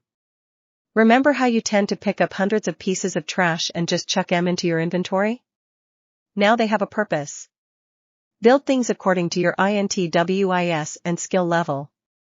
INT provides you with blueprints for possible weapons, WIS increases the stats of any weapon thought up by the user, and the crafting skill is the player's actual ability to create things with their bare hands.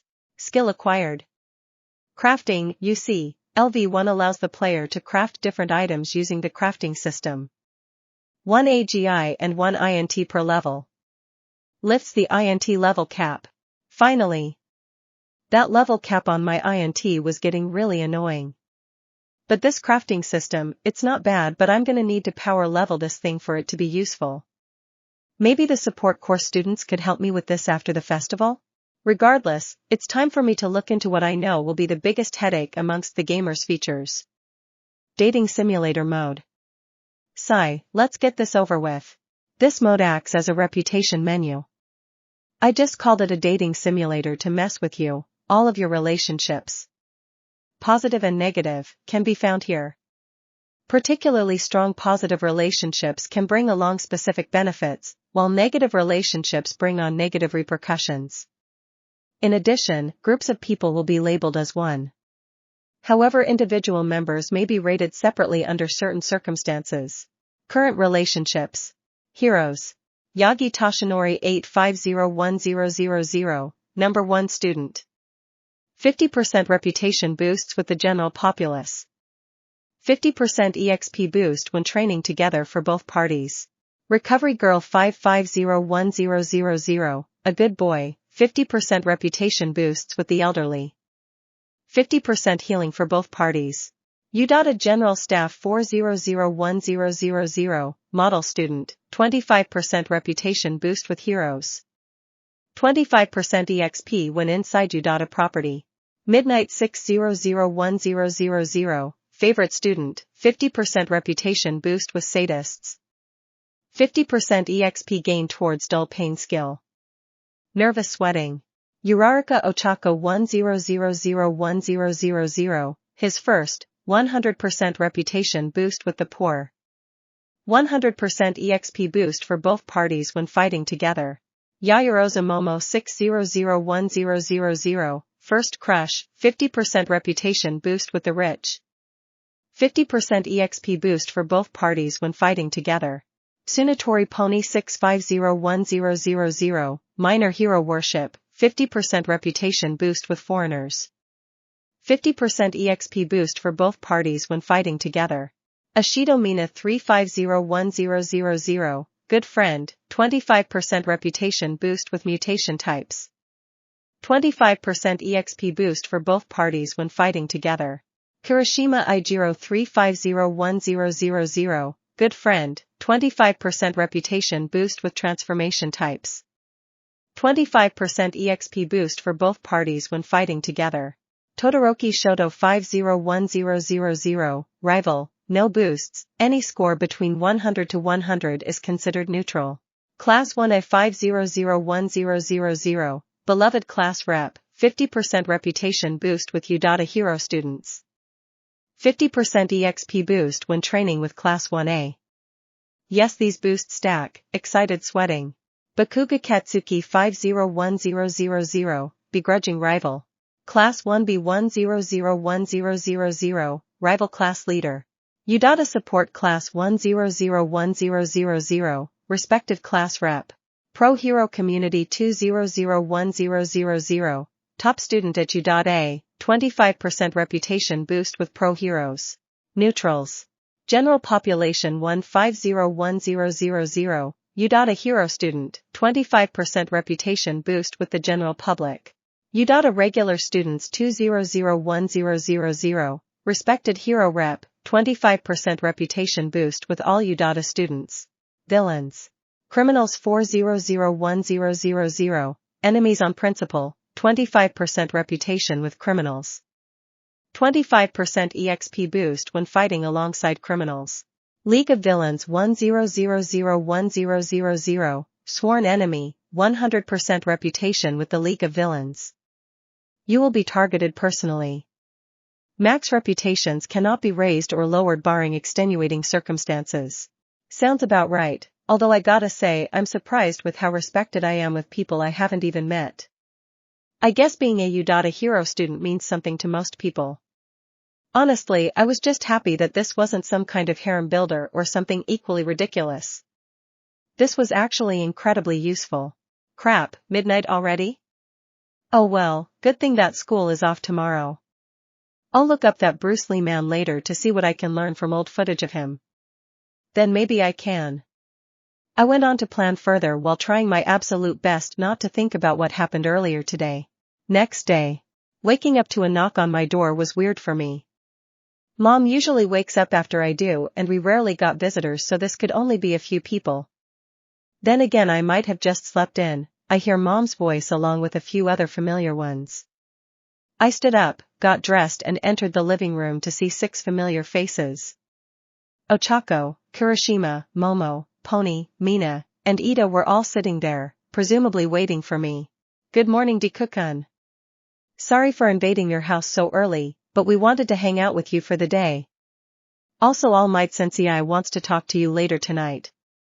Whoops, I guess that's what happens when I oversleep. My phone must be packed full of messages by now. I quickly pull it out and take about 10 seconds to read and reply to the 30 messages that I received, much to the surprise of my guests. Intense studying and ungodly INTFTW. I thought in amusement as I returned my attention to the guests. Holy crap! What are you, a living computer? How did you type that fast? Mina exclaimed, way too loud for this early ho-oh. Wait, it's noon. How long was I asleep? How do you think I keep up with my own speed? My eyes and fingers are just as fast as the rest of my body. Okay, that sounded way better in my head. Good thing they were all too distracted to call me out on it. Anyway, we wanted to train together for the sports festival, so we came over to invite our class rep. What do you say, Midoriya-san? Ida asked on behalf of the group. I thought about it for a bit and ended up accepting. I needed to train anyway, and with my new EXP boosts, group training just became much more appealing to me. Sure, school's out today though, so we can't exactly go there. Follow me, we can use our old training spot at Dagoba Beach. They looked at each other in confusion before accepting. That's right, I never told them about Dagoba, did I?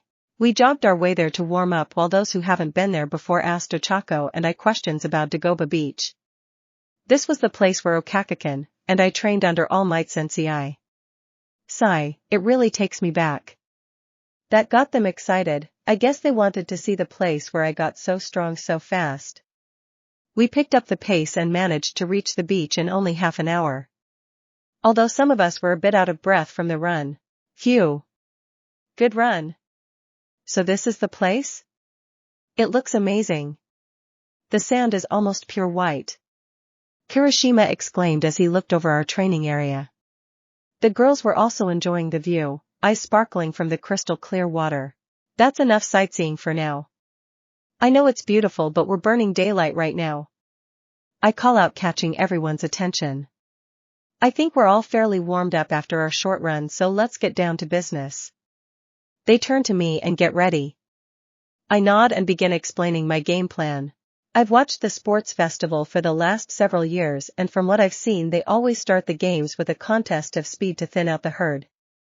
So I think it would be best for us to work on some agility training along with our dodging ability, since messing with other contestants is usually allowed. The amount of students that were hit with projectiles in the preliminary rounds were insane. Understood. Do you have a specific method that we'll be using, Midoriya-san? You seem to be experienced with speed training since you're already faster than me. I nod and asked Momo if she could make us some balls. Volleyballs specifically, since they were fairly small, light, and for the obvious reason of us being on a beach. We'll use these volleyballs provided by Mama-can for our training. Each of us will take turns as the runner while the other 6 people focus on hitting the runner with the volleyballs. Each of us will take 3 turns as runners in total. Runners receive points for each time they get hit. The runner with the lowest point total is the winner. I came up with our training regimen on the fly. The fact that it was a fun game was coincidence, I swear. Regardless, everyone took it rather well. We ended up having a good deal of fun as well as some serious training, considering that we allowed quirks to be used for throwing and dodging. Especially when you add mechanical ball throwers and Delaware smash balls into the equation, courtesy of Momo and myself. Kirishima was much more used to taking hits rather than dodging, so this was a good change of pace for him. Ida's pure speed wasn't very useful for quick turns, so he had to adjust to the training quickly if he wanted to do well. Mina was well-rounder, He throws had some extra range to them since she covered the balls in a sticky acid while her natural athleticism and acid skating made her quite mobile. Pony was a surprisingly strong player with her four-legged mode providing extra speed and her horns giving her throws some extra power and control. Momo, as mentioned earlier, just made a mechanical ball thrower and aimed at herself while her natural athleticism helped her dodge pretty well. Ochako was a bit of a curveball. Making the balls weightless gave her thrown the third highest speed out of everyone, and having the ability to float for short periods of time gave her more options when dodging. Her training with me earlier in the year certainly helped her reaction times as well. I dominated this game. And no, I wasn't just bragging, the only people who even came close to hitting me were Ochako and Pony. Ochako because she knew me for long enough to know my evasion tricks, and Pony because she could freely maneuver her balls much more than the others. Momo's machines were fast for most people, but they were nothing compared to All Might's fists, or even Nomu. The results were as follows. Kirishima Ijiro 18. Ida Tenya 14. Tsunatori Pony 12. Yaoyorozu Momo 9. Ashido Mina 8. Uraraka Ochako 4. Midoriya Izuku 0. Good work everyone. That was pretty fun. A few more days of this, and we should get the hang of it. We should also do some occasional light sparring since the final event is always some kind of one-on-one contest. Getting agreements from everyone, I had to excuse myself saying that Class 1B's representative asked me to meet with her.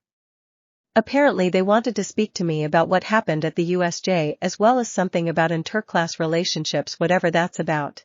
Maybe it has something to do with the 100 reputation I have with Class B. At first I thought it was just a bleed-over effect from Kaken, but maybe it goes deeper than that. Either way, as the Class 1A rep I should probably nip this issue in the bud before it ends badly for my class as a whole. I found myself walking through the halls of an empty U.A while asking myself why Class B's rep would want to see me in particular. Sigh, so much for a day off. Oh well, I guess this is what I signed up for when I became class rep. Wait, I didn't sign up for anything. I exclaimed to no one. Sign up for what? A voice came from up ahead. A few seconds later and an orange-haired, green-eyed girl appeared. Hey. Midoriya-san, right? My name is Kendo Itsuka, the Class B rep. Thanks for meeting me on such short notice and on our day off too. She bowed in apology after introducing herself. It's fine. I gotta say I'm curious about why you called me here, I asked, hoping for a quick answer.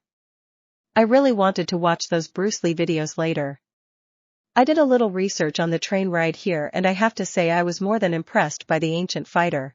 Well, it's mostly just to apologize in advance for some of the guys in our class.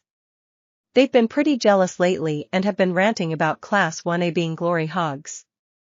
Most of them are good people, but that Monoma guy just loves to rile them up. A new voice came from the same direction. This time it was a greenette with matching green eyes and a cheeky grin. Yo. I'm Tokage Setsuna, vice rep of Class B. Nice to see ya again, Superboy. Superboy? I can feel the copyright strikes coming already. With a quick analyze I found out a little more about them, a bit too much in fact, and I could tell that Tokage had a pretty casual personality. Wait, was I supposed to bring our vice rep too? Sorry, I should have asked her earlier. I apologized, not thinking about bringing Momo along. They just waved it off saying that Tokage came along on a whim. And what was that about meeting your vice rep earlier? Isn't she the one who got first place in the apprehension test? Nice catch. Tokage exclaimed with a thumbs up. If I hadn't already analyzed her I would have probably fallen for that. Nice try, Tokage-san, but I'm no stranger to teasing. A few members of my class wanted to train together, so we headed out earlier. Gotta keep our skills sharp for the festival after all. While Tokage was a bit put out by the lack of reaction, they did seem interested in the training. Say, this is probably a long shot, but do you think we could join you? Most of our class lives far away and those that don't aren't the most sociable. Kendo said with a resigned voice. Probably talking about Kaken. Definitely Kaken. I understand, I say solemnly, surprising them a bit. I don't have a problem with you joining us. Here's my number. I'll create a group chat for everyone to communicate with each other. We'll have to make up the schedule on our own since we only have today off. Organizing so many people was going to be tough, but it was for the best. We're probably going to be given some free periods from now on to prepare so we can start there and train together after school whenever we can. I finished looking up to their smiling faces. Thanks Midorican, we really appreciate it. Tokage exclaimed before giving me an abrupt hug. That doesn't mean we're gonna go easy on you during the festival though. After I recover from the sudden hug I smile and said my piece as I walked out. I wouldn't have it any other way. See you two later, Tokage-san, Kenda-san. By the time that I left campus grounds it was already noon. At least I don't have to eat as much anymore. The gamer did give me status debuffs for going hungry, but they weren't too bad. So long as I don't go crazy and skip eating for a week or something I would be able to function just fine. I sent a quick message to All Might, trying to confirm the time when we should meet and where. He shot back a few minutes later saying that 8 o'clock at the beach should be fine. That gave me 78 hours to do what I needed to do before I had to run off.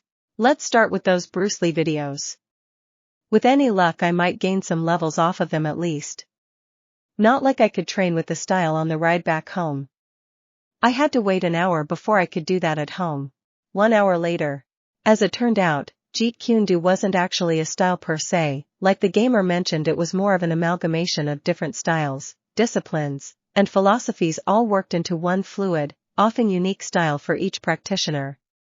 Essentially it boils down to take what works, leave the rest behind. Since different things appeal to different people it made no sense to force your body to do something it wasn't meant for. And yes, I did get a few levels for it. The game was quick to tell me that watching was only going to do so much. Martial arts were a physical and mental discipline, so I would have to use it in combat eventually. I also spent a good few hours at home trying to memorize the basics using intense studying, but that could only get me so far. Jeet Kune Do, LV5 increases damage and evasion rate by 5% when used. 1 END, 1 STR, 2 AGI per level. This had the potential to be insane if the evasion rate scaled linearly. I would essentially have auto-dodge on so long as I used the style. Gotta love the high INT, I didn't even have to study anymore to keep up so I could spend most of my time training. Anyway, I still have a few hours before I have to meet All Might so I should pull the gotcha for today. Hopefully, it will be as good as the first time. Slinky acquired. What? Did you expect cool shit every time? Huh. Well okay then. No need to be so rude game. I muttered out loud. The game was getting sassier it seems. It reminds me that my life has essentially become one big reality TV show for a bunch of gods. After a short existential crisis and a dive through the internet to familiarize myself with various pantheons, just in case the time flew by rather quickly and I had to go for my meeting with All Might. Although with my current running speed I didn't really have to worry about time. What used to take me 30 minutes now barely lasted 30 seconds with my speed boosts. Young Midoriya. You're early, guess I made the right call being the same. All Might greeted me in his shrunken form, looking out to the sunset with a relaxed posture. I joined him soon after and he began to tell me about why he called me here. I wanted to wait until you were a bit older but you've come a long way since we first met. And with what happened yesterday it's time that you learned the history behind One for All. A Tale of Two Brothers. All for One, the first supervillain. And One for All's first wielder, our predecessor. And if Nomu was anything to go by, All for One was still alive and coming after me next. I guess this explains the 1000 rep with the League of Villains. I wasn't too surprised by the fact that All Might, and I by proxy, had an arch nemesis. It was pretty standard for heroes in general. What did surprise me was what All Might asked of me afterward. The sports festival is coming up and I think this is the perfect opportunity for you to announce your arrival to the world. My time as the symbol of peace is drawing to a close and the people need to know that the next generation has come to replace me. He transforms into his muscle form and extends his hand to me. Young Midoriya, I want you to do your best in the coming games and if you win it all I'll take that as a sign that you're ready for the next step. Win the tournament and I'll publicly declare you as my successor when I hand out the medals. It was times like these where I was most grateful for Gamer's mind. The old me would have burst out crying like this but now all I could do was shake his hand with determination on my face. I wouldn't let him down. Training montage begin. Keep it up everyone. You can all rest when you land a hit. I yelled as I dodged the various attacks sent at me by my training partners. They were trying their best, but with a 15% full cowling none of them could really keep up. Or at least that's what I thought until Momo pulled out a net gun from her stomach. Oh, that's just the net was so wide that I had to slice at it with a quick chop to avoid the attack. Okay, I'll count that as a hit. Good work Mama-can, but don't count on nets working on some people. A good deal of our classmates could just destroy it before it reaches them or maneuver around the field in 3 dimensions. Bakugo, Todoroki, and Kurwaro in particular wouldn't be slowed down by it at all. Huff huff. How the hell are you so fast? I thought your quirk was adaptation. What did you adapt to that made you that good? Tokage ranted at me while trying to catch her breath. Kendo was trying to hide it to a degree, but I can see her glaring at me too. When your first ever training partner is All Might, you tend to take leaps and bounds in your stats. Even more so since All Might doesn't know the meaning of the word hold back. I still had phantom pains from those times I was embedded into the beach wall several dozen times. You trained with All Might. The girls of Class B exclaimed, causing me to facepalm. I forgot that only Class 1A knew about that little fact. Oh well, it was becoming public soon enough so it wasn't a problem. Oh, yeah, sorry. I forgot that I never told you guys. It's not really a big secret or anything, in fact I was asked to reveal it to the public during the festival. So don't worry about keeping it a secret or anything. I apologized and assured them that I didn't mean to keep it from them. The other members of 1A started to open up more with the Class B reps after they noticed how we trained with each other. In fact, a good deal of them opted to join us for training along with a few more 1B members who swallowed their pride or just didn't care about the class rivalry. Komori, Tsuyu, Jiro, and Kurwaro were the ones to join shortly after we started. They integrated fairly well, but like the others they weren't too used to intense training over such long periods of time. It was nice to train people again. Ochako was fun to teach back when we met, and with these guys already having a strong base to work with it just made it even more fun to build them up.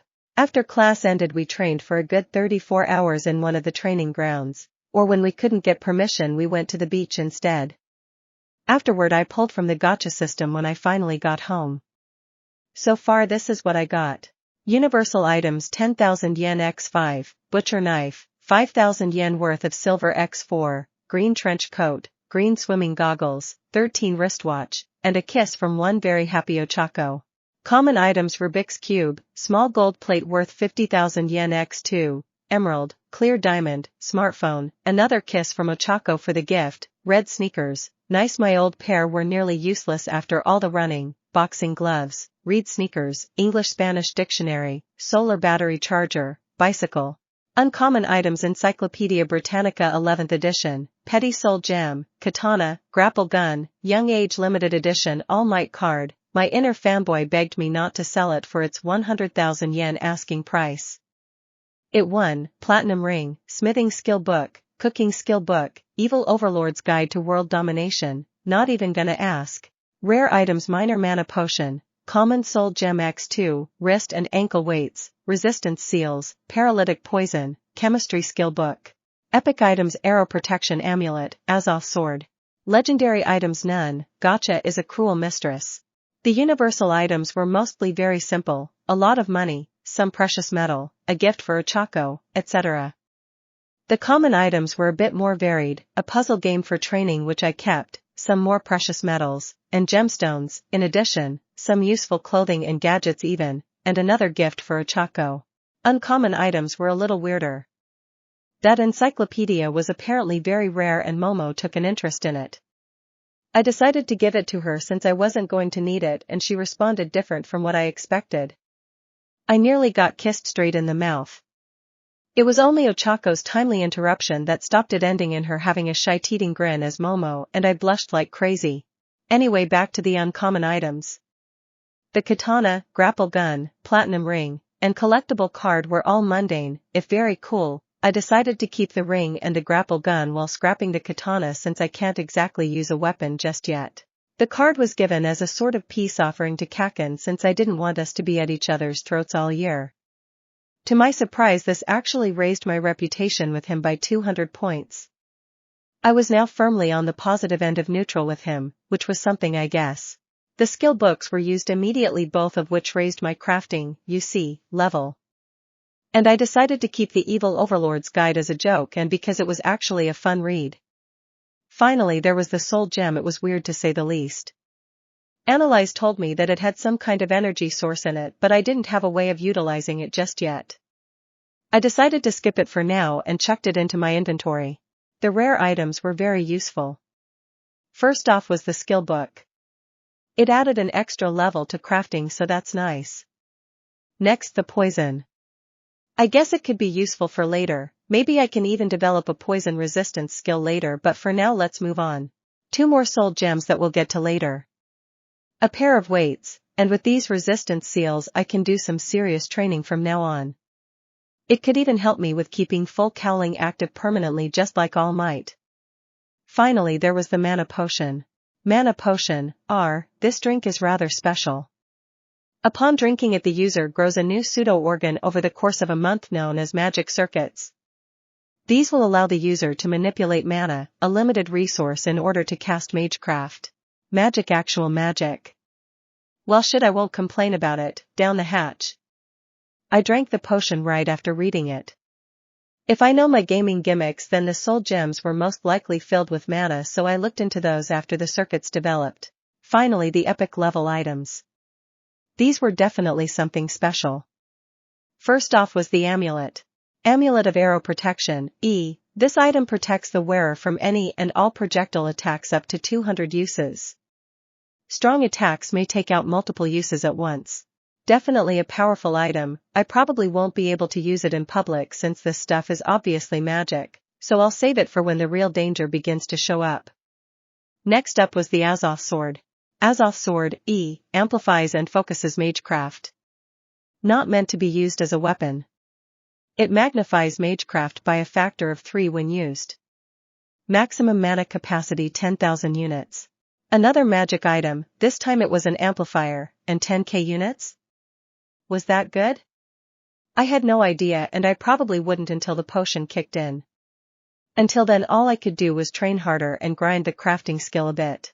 At the low level that it was, the most I could make was just some basic metal tools, a few cooking recipes, and some basic chemical compositions that had mild effects at best.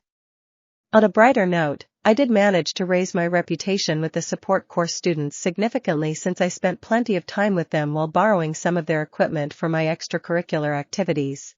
The weeks of training paid off in the end, with me gaining a decent 20-30 points per stat, along with a host of different skills that would no doubt prove useful during the festival. Of course, I couldn't forget to mention the little scuffle that happened a few days after the festival was announced. Eh? What's going on? Ochako exclaimed as she was trying to get out of class, only to be blocked by an ocean of students. They came here to scope out the competition, obviously. Round face. A familiar voice came from the crown. Bakuga made his way through the sea of students. Nobody was dumb enough to stand in his way. He grew a pretty strong reputation even in such a short time. So Deku, you've been training for the festival, right? You better be ready by the time it comes by, 'cause I'm not holding back. Got it. Sigh, of course, he would single me out. At least he wasn't actively antagonizing me anymore. Of course, Kaken, I'd expect nothing less. But don't just say it to me, my class is more than capable of holding their own against you too. I replied with a smile, getting a scoff from my recent rival. Apparently our conversation was grabbing attention as a new voice joined in. Quite competitive, aren't you too? Don't count us from the general course out either. Depending on the results, one of us might be transferred over to the hero course. Which means that the opposite is most likely true. Consider this a declaration of war. I'm coming for that spot in the hero course. He declared before walking away. Quite daring. Maybe he'll actually make good on that threat, who knows. TSK still though, a declaration of war on the first week of school. I guess this is what it means to be among the best of the best. Whatever, that just gets me excited for what's to come. Just like All Might, I'll meet any challenge head-on with a smile on my face. Day of the festival, 1 A locker room. We were all getting ready for our big entrance as the first class of the first-year event. Most of us were pretty nervous, others were excited. I had an eyebrow twitching from my latest gotcha roll that I did out of boredom. A fire extinguisher and a box of condoms. I feel like the gamer is trying to tell me something. Sadly, I had no time to contemplate the significance of my new items as Todoroki approached me and grabbed my attention. Midoriya-san. Objectively speaking, we're about equal in terms of power. Rivals.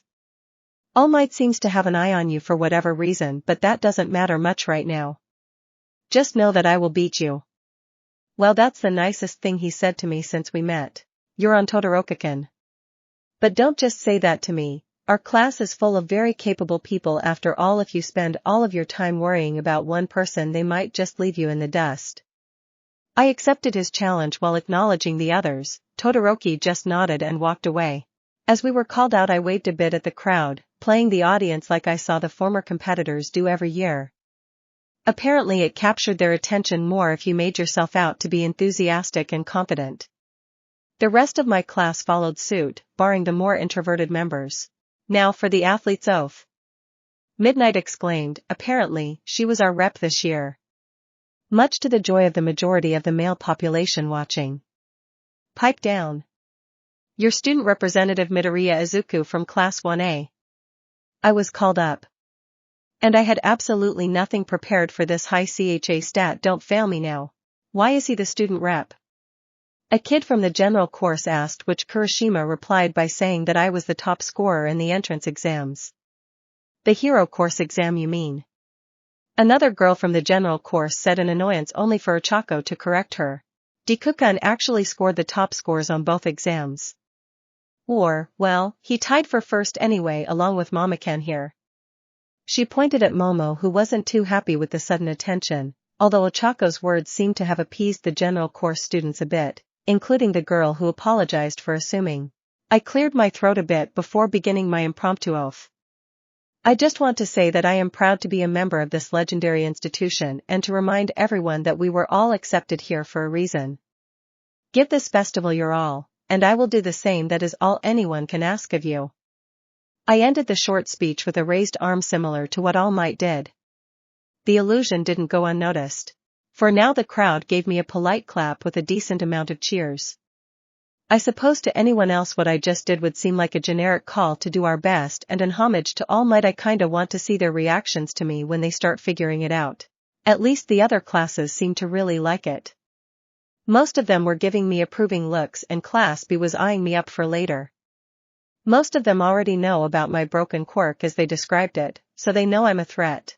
That was a wonderful oath. Now, without delay, let's get on with the first round. The screen used to decide the first event began spinning before landing on a very common event. It shall be the obstacle course race. Everyone get into your positions and wait out the timer. We did so. I tried my best to stay at the back of the group for now. I could already tell what the first obstacle was. Begin. Taking a sprinting start, I jumped up to the right wall and activated acrobatics along with full cowling.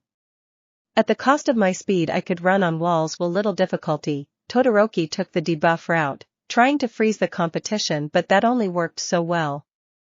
Most of our class and a good chunk of Class B avoided it completely. With my combined speed and mobility, making it to the front of the group was no obstacle. The moment I hit the ground, my speed more than doubled, no longer being held back by the acrobatics debuff. With that, I was the first to see the next obstacle. The Robo Inferno. Looks like Class 1A's reps got some moves. Hey Eraser, got anything to say about your top student? Present Mike announced. Apparently Aizawa had the bad luck of being drafted to do live commentary. Poor guy. Not much more than what you already said. He's not just my top student either. Ever since he got here, he's excelled in almost every area. That's not to say that the other students are doing poorly, of course. Todoroki was firmly in second place, picking up his pace in the hopes of catching up to me, but yeah. Super speed. So that's not gonna happen. In third place was Kaken, but he's a bit of a slow starter, so I don't have to worry about him until he starts sweating more. The rest of the two classes were pretty neck and neck, even Ida since his speed didn't help much in the crowded entrance. Thanks for that, Izuku-sensei. It really means a lot coming from you, I thought before effortlessly passing through the robot field. The 13 pointers were basically walking piles of tin foil. Too slow and too weak to catch or even damage me at this point. The 0 pointers weren't much better. They were even slower than the others and way too bulky. I slipped right past them without even breaking a sweat. And there goes the first obstacle. Midoriya just breezed through it like it was nothing. That speed of his is really something else. But can it help him with the next obstacle? The fall. The fall? It's a practical name, sure, but come on, guys. Again, this obstacle didn't amount to much. Back at the start of the year, definitely. But now that I had full cowling, I could easily make these jumps between platforms. All in all, the obstacle only held me back for a few seconds. Todoroki had managed to slip past the 0 pointers using a giant ice wall, but it seems like he made it angled downwards on purpose so the robots would fall on the other students. Not cool. Most of those guys don't have endurance or speed type quirks. That was incredibly reckless. I had no time to think about that though, as the next obstacle came up. And once again Midoriya has easily passed through the second obstacle. It's almost as if he were built for speed. But can he handle the next one? Speed won't do you much good against a minefield. Landmines? The crowd reacted as you would expect when you send kids out into a literal minefield. Landmines? I could hear Momo yell indignantly from way back the second obstacle. Along with something about a budget? As for me, holy shit, they planted landmines, I muttered to myself in mild disbelief. Even Udate's gotta have a limit, right? I then heard Aizawa's commentary about how they weren't really all that dangerous and were meant to act more like flashbangs. So they're meant to distract, impair, and overall slow down a large group of people? Good thing literally none of those things work on me. That's the thing about some of my skill descriptions. They were just vague enough to be some real bullshit in a live test. Gamer's mind was the biggest culprit. With it I had essentially nothing to worry about when it comes to things like shock, panic, etc. Even without my intense durability, I could just power through the pain and disorientation of the mines like a champ. Speaking of durability, the mines were meant to only sting when stepped on by a basic human. No endurance quirk or anything. I was far from basic at this point. My durability mixed with speed made the mines a complete joke that I ran through in under a second. And we have our winner, folks. The seemingly unstoppable Izuku Midoriya has claimed first place by a wide margin. Hell, the other students are still in the second obstacle as we speak. I could have gone without the showboating, but I guess I did need to make a big impression. I raised another fist to the sky to keep up the All Might image before I looked back at the rest of the students. Todoroki was still in second place, but that didn't last for very long as Bakugo exploded right past him before engaging Todoroki in a light skirmish to throw him off into the mines. The others were using the final obstacle to catch up, and I could see the girls stop for a moment. I wonder what their TO know. Ochako, don't, you never tested it on Explo. My thought process was cut short. A very large, very pink explosion was heard from the entrance to the third obstacle. Ochako had asked Momo to make them a strong metal platform as she started to collect mines from the ground without blowing them up using her quirk. I think I corrupted her. She would have never thought of such an insane plan a few weeks ago. At least it seemed to work. With her quirk she made Momo and the metal plate weightless, meaning that she needed fewer mines to finish the job compared to someone else. She then proceeded to belly flop into the mines, which caused the previously mentioned explosion. I don't believe it, ladies and gentlemen. 2 of Class 1A's members have just rocketed past the current runner-ups without anyone noticing. Seriously, Eraser, Midoriya was crazy enough. What do you teach these kids? Mike announced in complete hysterics while Aizawa responded with his usual flat tone. Not much, to be honest. School's only been going on for less than a month, remember? I certainly didn't teach them that kind of suicidal maneuver. If I had to guess, Midoriya probably gave them that idea. He said, much to the surprise of the crowd and present Mike. Midoriya is known to socialize with them along with 4 others for the most part. And he's proven to be either completely fearless, insane, or both, probably both. It's not much of a surprise that his closest friends took his lead. Our homeroom teacher explained further, kinda tanking my reputation with the insane comment. Wow, thanks for the vote of confidence, Izuku-sensei. I have enough problems trying to prove my sanity as it is. The second and third place positions were given to Momo and Ochako respectively. Ochako had made progress in her AGI training, but Momo simply has the advantage when it comes to speed because of her long legs and athletic training from her childhood. Todoroki and Bakugo weren't far behind though. They took 4th and 5th place respectively. Bakugo in particular was not doing very well with getting 5th place again, and he was dealing with it in his own quirky way. Fuck, very quirky. I could tell that Todoroki was in genuine shock with his 4th place spot. I took that moment to walk up to him. I needed to prove a point from before. Todoroki-san. This is what I meant. Don't underestimate the rest of your class or any of the other classes for that matter. You never know when they'll bust out some hidden tricks and leave you in the dust. He glared at me for a bit but ended up accepting it. He couldn't deny that I had a point. And you too. I yelled out to the girls before bringing them into a group hug. That was incredibly dangerous and reckless. And I've never been more proud of both of you. I hugged them tighter, both worried and happy for what they pulled back there. Thanks Deku-kun. I came up with it after I remembered how you used your Delaware smash to hover back in training. But really Mama-can made it all possible. Thanks for trusting me back there. Momo blushed at the praise and returned fire. Of course I trust you, Okaka-kun. But that plan you came up with was genius. I didn't even think about using the mines to our advantage like that. My mind just firmly labeled them as an obstacle instead of a resource. She admitted before realizing just how we all looked after our group hug and blushed profusely.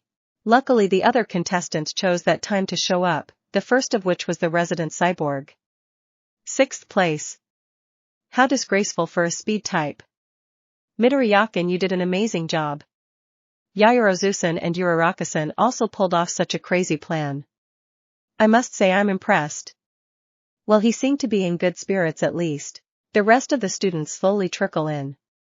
Class 1B did quite well, mixing in with 1A for the most part. Although there was one person from Class B who didn't make it. Mineta, I think his name was.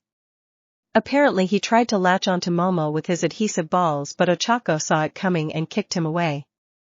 This became the catalyst for them working together on the last obstacle. 3 of the remaining members in particular caught my interest. First was the general course student who declared war on me a few weeks back.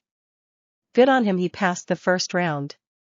Next was a support course student named Hatsume. We met a few days ago while I visited the support course to power level crafting a bit. She was a bit eccentric, but she was nice enough. Finally there was another general course student named Mayo Mukamuru. He just barely made it at the 42nd spot and was currently praying to something for letting him get that far.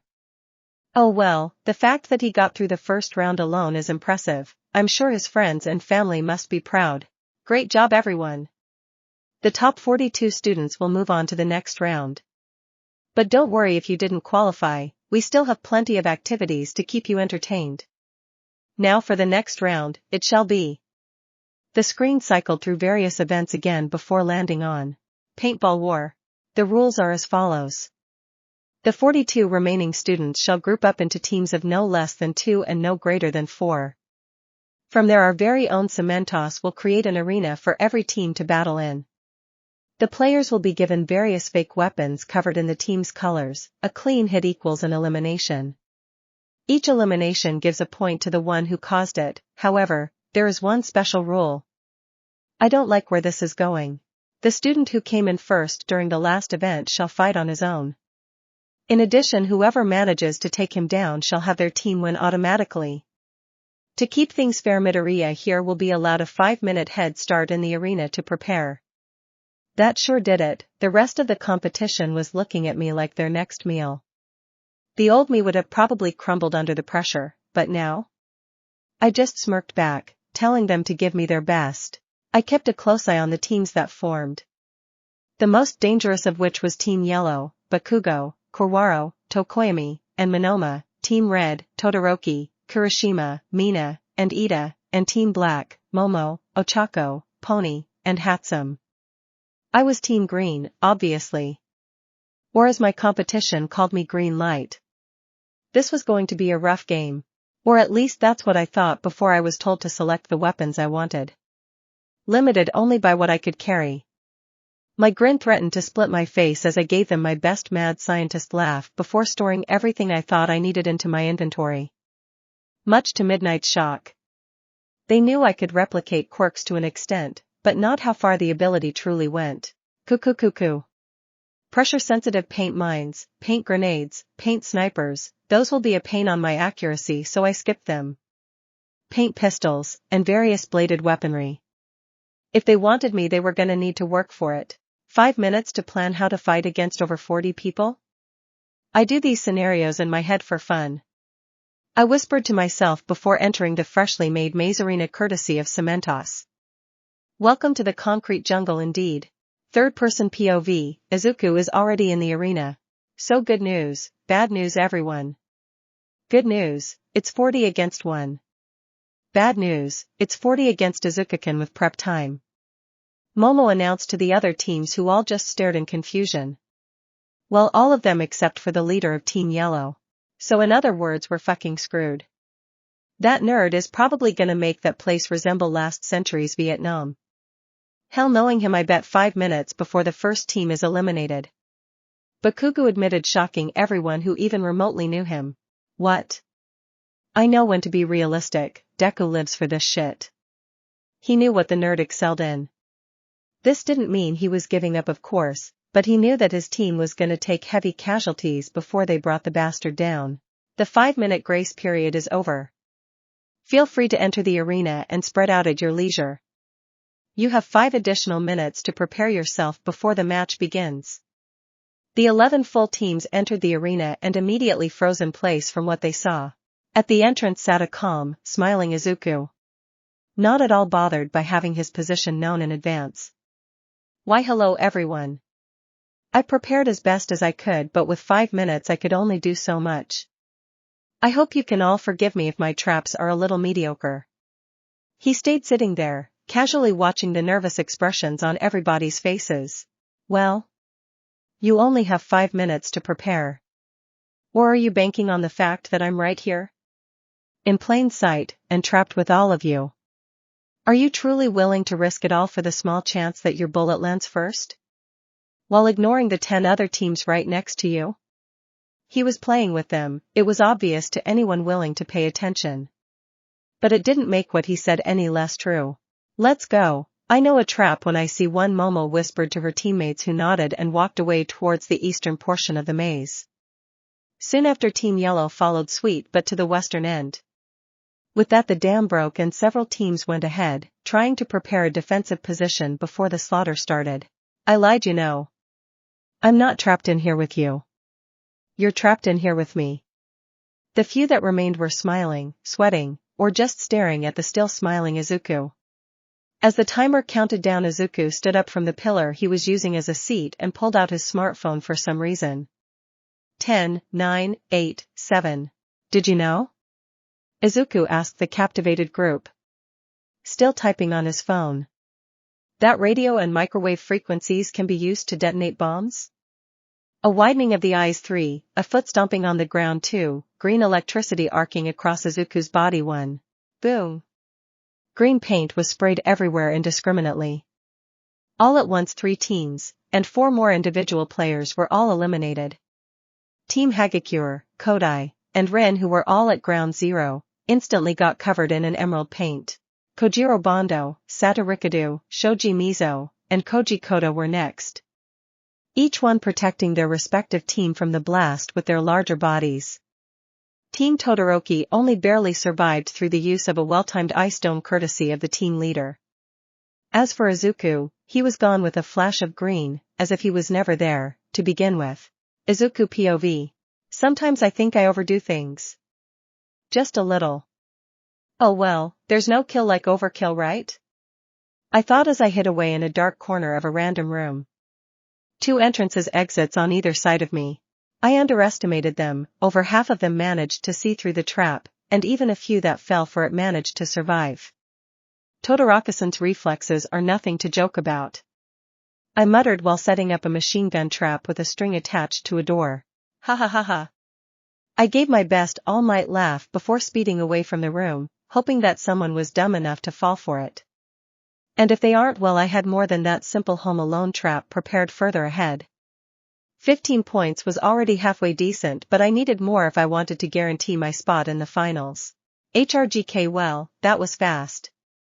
I walked back to my freshly laid trap to find nothing. Got you. A feminine voice came from behind me as a sharp pain started in my back. Wah. And the pain twisted, so this is what it's like to get stabbed in the back. Not liking this one bit, I swing my elbow backward with 20% full cowling, hoping to get my attacker off of me. Crazed giggling followed as my attacker moved back, leaving the knife in my back. I turned to look at my would-be assassin and find, Mayo? The hell? Wait, no, damn it, Deku, calm down and be a gamer.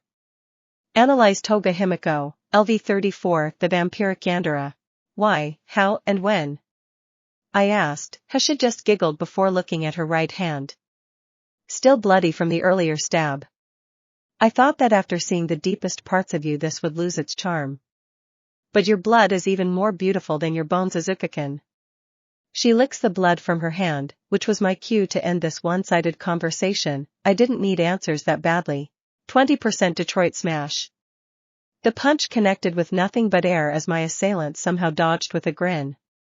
The wall behind her still collapsed as usual though, alerting everyone else to my position.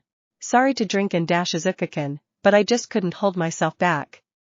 Now I have to go before those mean old heroes get their heads out of their butts. With that, her Mayo disguise melted, showing me her real body, which distracted me for a moment. Apparently that was enough for her to book it and disappear the moment she left my line of sight. Damn it, why did she have to be a cute schoolgirl? My only weakness. I wasn't even bothered by the stab wound, to be honest. That thing was already slowly closing up, but I wouldn't worry about that now. Taking the still bloody knife, I checked it into my inventory for later. I still have a game to win. Spray and pray. Came from the hole in the wall I made seconds ago as 3 people came out and shot at me with automatic paintball guns. Now, for the sake of context, these things can fire pellets at a speed of 350 km per hour. And had a fire rate of 600 pellets per minute. Which made the looks on my enemies' faces even better when I dodged every shot while simultaneously shooting each one of them with a pistol that I pulled out of my inventory. Oh, come on! Cried out the leader of Team Kaibara as his whole team was annihilated in their own ambush. 18 points. Nice try, but next time bring more guns. Those things shoot way too slow to give me any real trouble. Those evasion training sessions really paid off. Thanks, Momo, and your dozens of baseball throwing machines. With my piece said, I ran off before anyone else could arrive. I headed north, in particular. East meant running into Team Black, who I was weary of. They know most of my tricks. And heading west meant that I'd run into Kaken eventually, which would not end well in an enclosed position. We'd get collapsed on in an instant. In the meantime, I looked up at the scoreboard, which was visible all throughout the arena corridors. Although the interior rooms were blocked off. Half of the teams were already eliminated, the top scores being myself at 18, Team Black at 5, and Team Yellow and Team Red were tied at 3. I was at the northernmost corridor now. An area that I trapped an extra amount due to its strategic location with 5 different entryways that converged on it. Along with the pillar in the middle, just like in the southern entrance where this all started. I took my seat and waited. Wondering if anyone would figure out his location from what he did at the start. I didn't have to wait long, however, as 2 more teams converged on my location. Team Todoroki and Team Kendo appeared from my front and right side respectively. I tried to start a dialogue, but Todoroki just sent a wave of ice at me without waiting. Well, that's rather rude. I flicked it apart with a full-powered smash as the weight of the ice activated several pressure traps in the room. A volley of pellet fire came soon after, only to be blocked by another wall of ice and Kendo's large fists. I barely noticed when a disembodied hand approached me from the right, but the small tint of green on my peripheral, along with the fact that Tokage pulled this shit during training, tickled my Deku senses.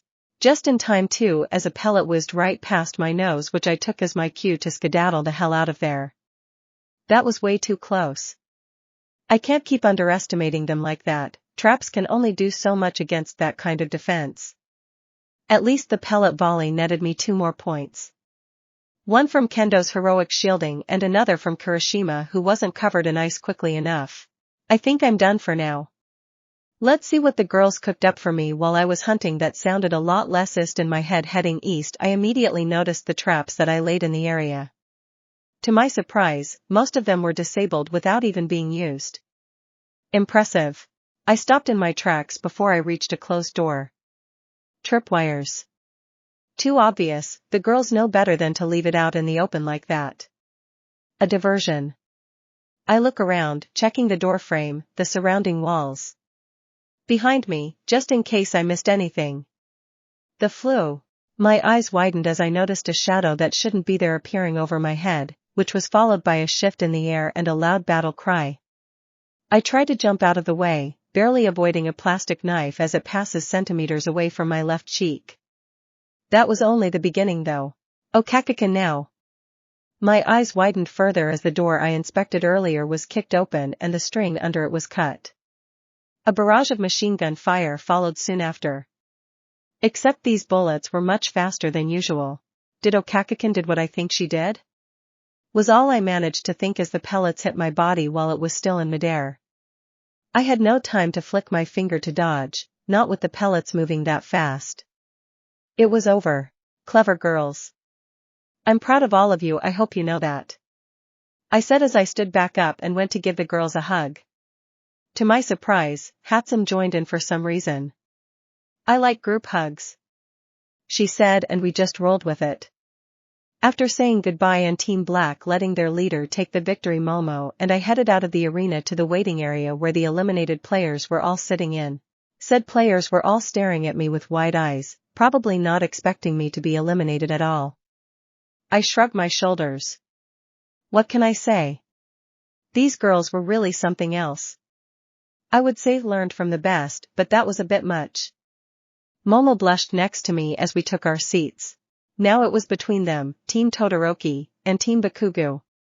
I suppose Muso's team is still active, but with it consisting of Aoyama, Kamakiri, and Shota, I didn't expect much. Not that they were weak or anything. Kamakiri's quirk was excellent for close combat, but the fact that it was paintball made it negligible. Shota's quirk basically meant nothing here. And Aoyama was. Aoyama. A few minutes later said team came out muttering something about why can't I remember anything, or damn that French kid, never split the party, and said Frenchman looking as if he was coming out of a trance. He played it off well though, as if he walked out of the area on purpose. Taking a peek at the scores, I was surprised to see a new name at the top half of the leaderboard. Team Shinso, 8 points. I wonder what his quirk is. Whatever it is must be pretty powerful. Either that or he's just great at stealth and close quarters combat. I took a bit more time to relax and socialize with other students before we all heard a huge explosion in the background, which was immediately followed by a giant ice pillar that took up nearly half of the arena. And that's all, folks. With a last resort effort from teams Yellow, Black, and Red, the remaining teams have been eliminated in a 3-way suicide move. The final team, along with the final player standing, is Team Purple's leader Shinso Hitoshi. Midnight exclaimed as the final results were shown on the Udata Dome's large screen. Well, I'll be damned. He actually made it. I hope I get to face him in the finals. His classmates must be proud of him. I thought, smiling. The scores were about what I expected with the exception of Team Purple. Team Green 20 points. Team Purple 8 points. Team Black 7 points. Team Red 4 points. Team Yellow 3 points. A muffled roar of "God damn it" came from Team Yellow's leader as the results sunk improperly. The rest of the winning team members just congratulated their teammates and shook the hands of their former enemies. Luckily, the class relationships have improved to the point where there was no real bad blood between anyone. That was an excellent showing. Bravo, bravo. Now, without delay, let us move on to the third and final round. Midnight waved towards the screen again as it hit the long-awaited final round 1-on-1 battle tournament. That's right, folks. This festival's final round shall be a straight-up fighting tournament. The members of the second round's teams will fight each other mano a mano with quirks allowed, of course. But before then, let's have some fun side games. Yo Eraser, let's go get some lunch. You know, lunch sounded really nice right now. I walked towards the cafeteria before I was stopped by a chilling voice. Midoriya. We need to talk. Sigh, I guess I won't get to eat any time soon. Whatever, it was probably just another declaration of war. Let's get this over with. Bet you didn't see the Yandere coming, did ya? Nobody expects the Yandere. Now that the chapter is over, I should probably say who exactly passed the second round. Keeping track of the teams was probably difficult, and I didn't want to spam the chapter with dozens of perspectives. Team Green Izuku. Team Red Todoroki, Ida, Kirishima, Mina. Team Black Momo, Hatsum, Pony, Ochako. Team Yellow Bakugo, Korwaro, Tokoyami, Monoma. Team Purple Shinso, Ojiro, Manga. If you were wondering, they were used as puppets and then shot by Shinso for 2 extra points. I never said eliminations had to be against enemy teams.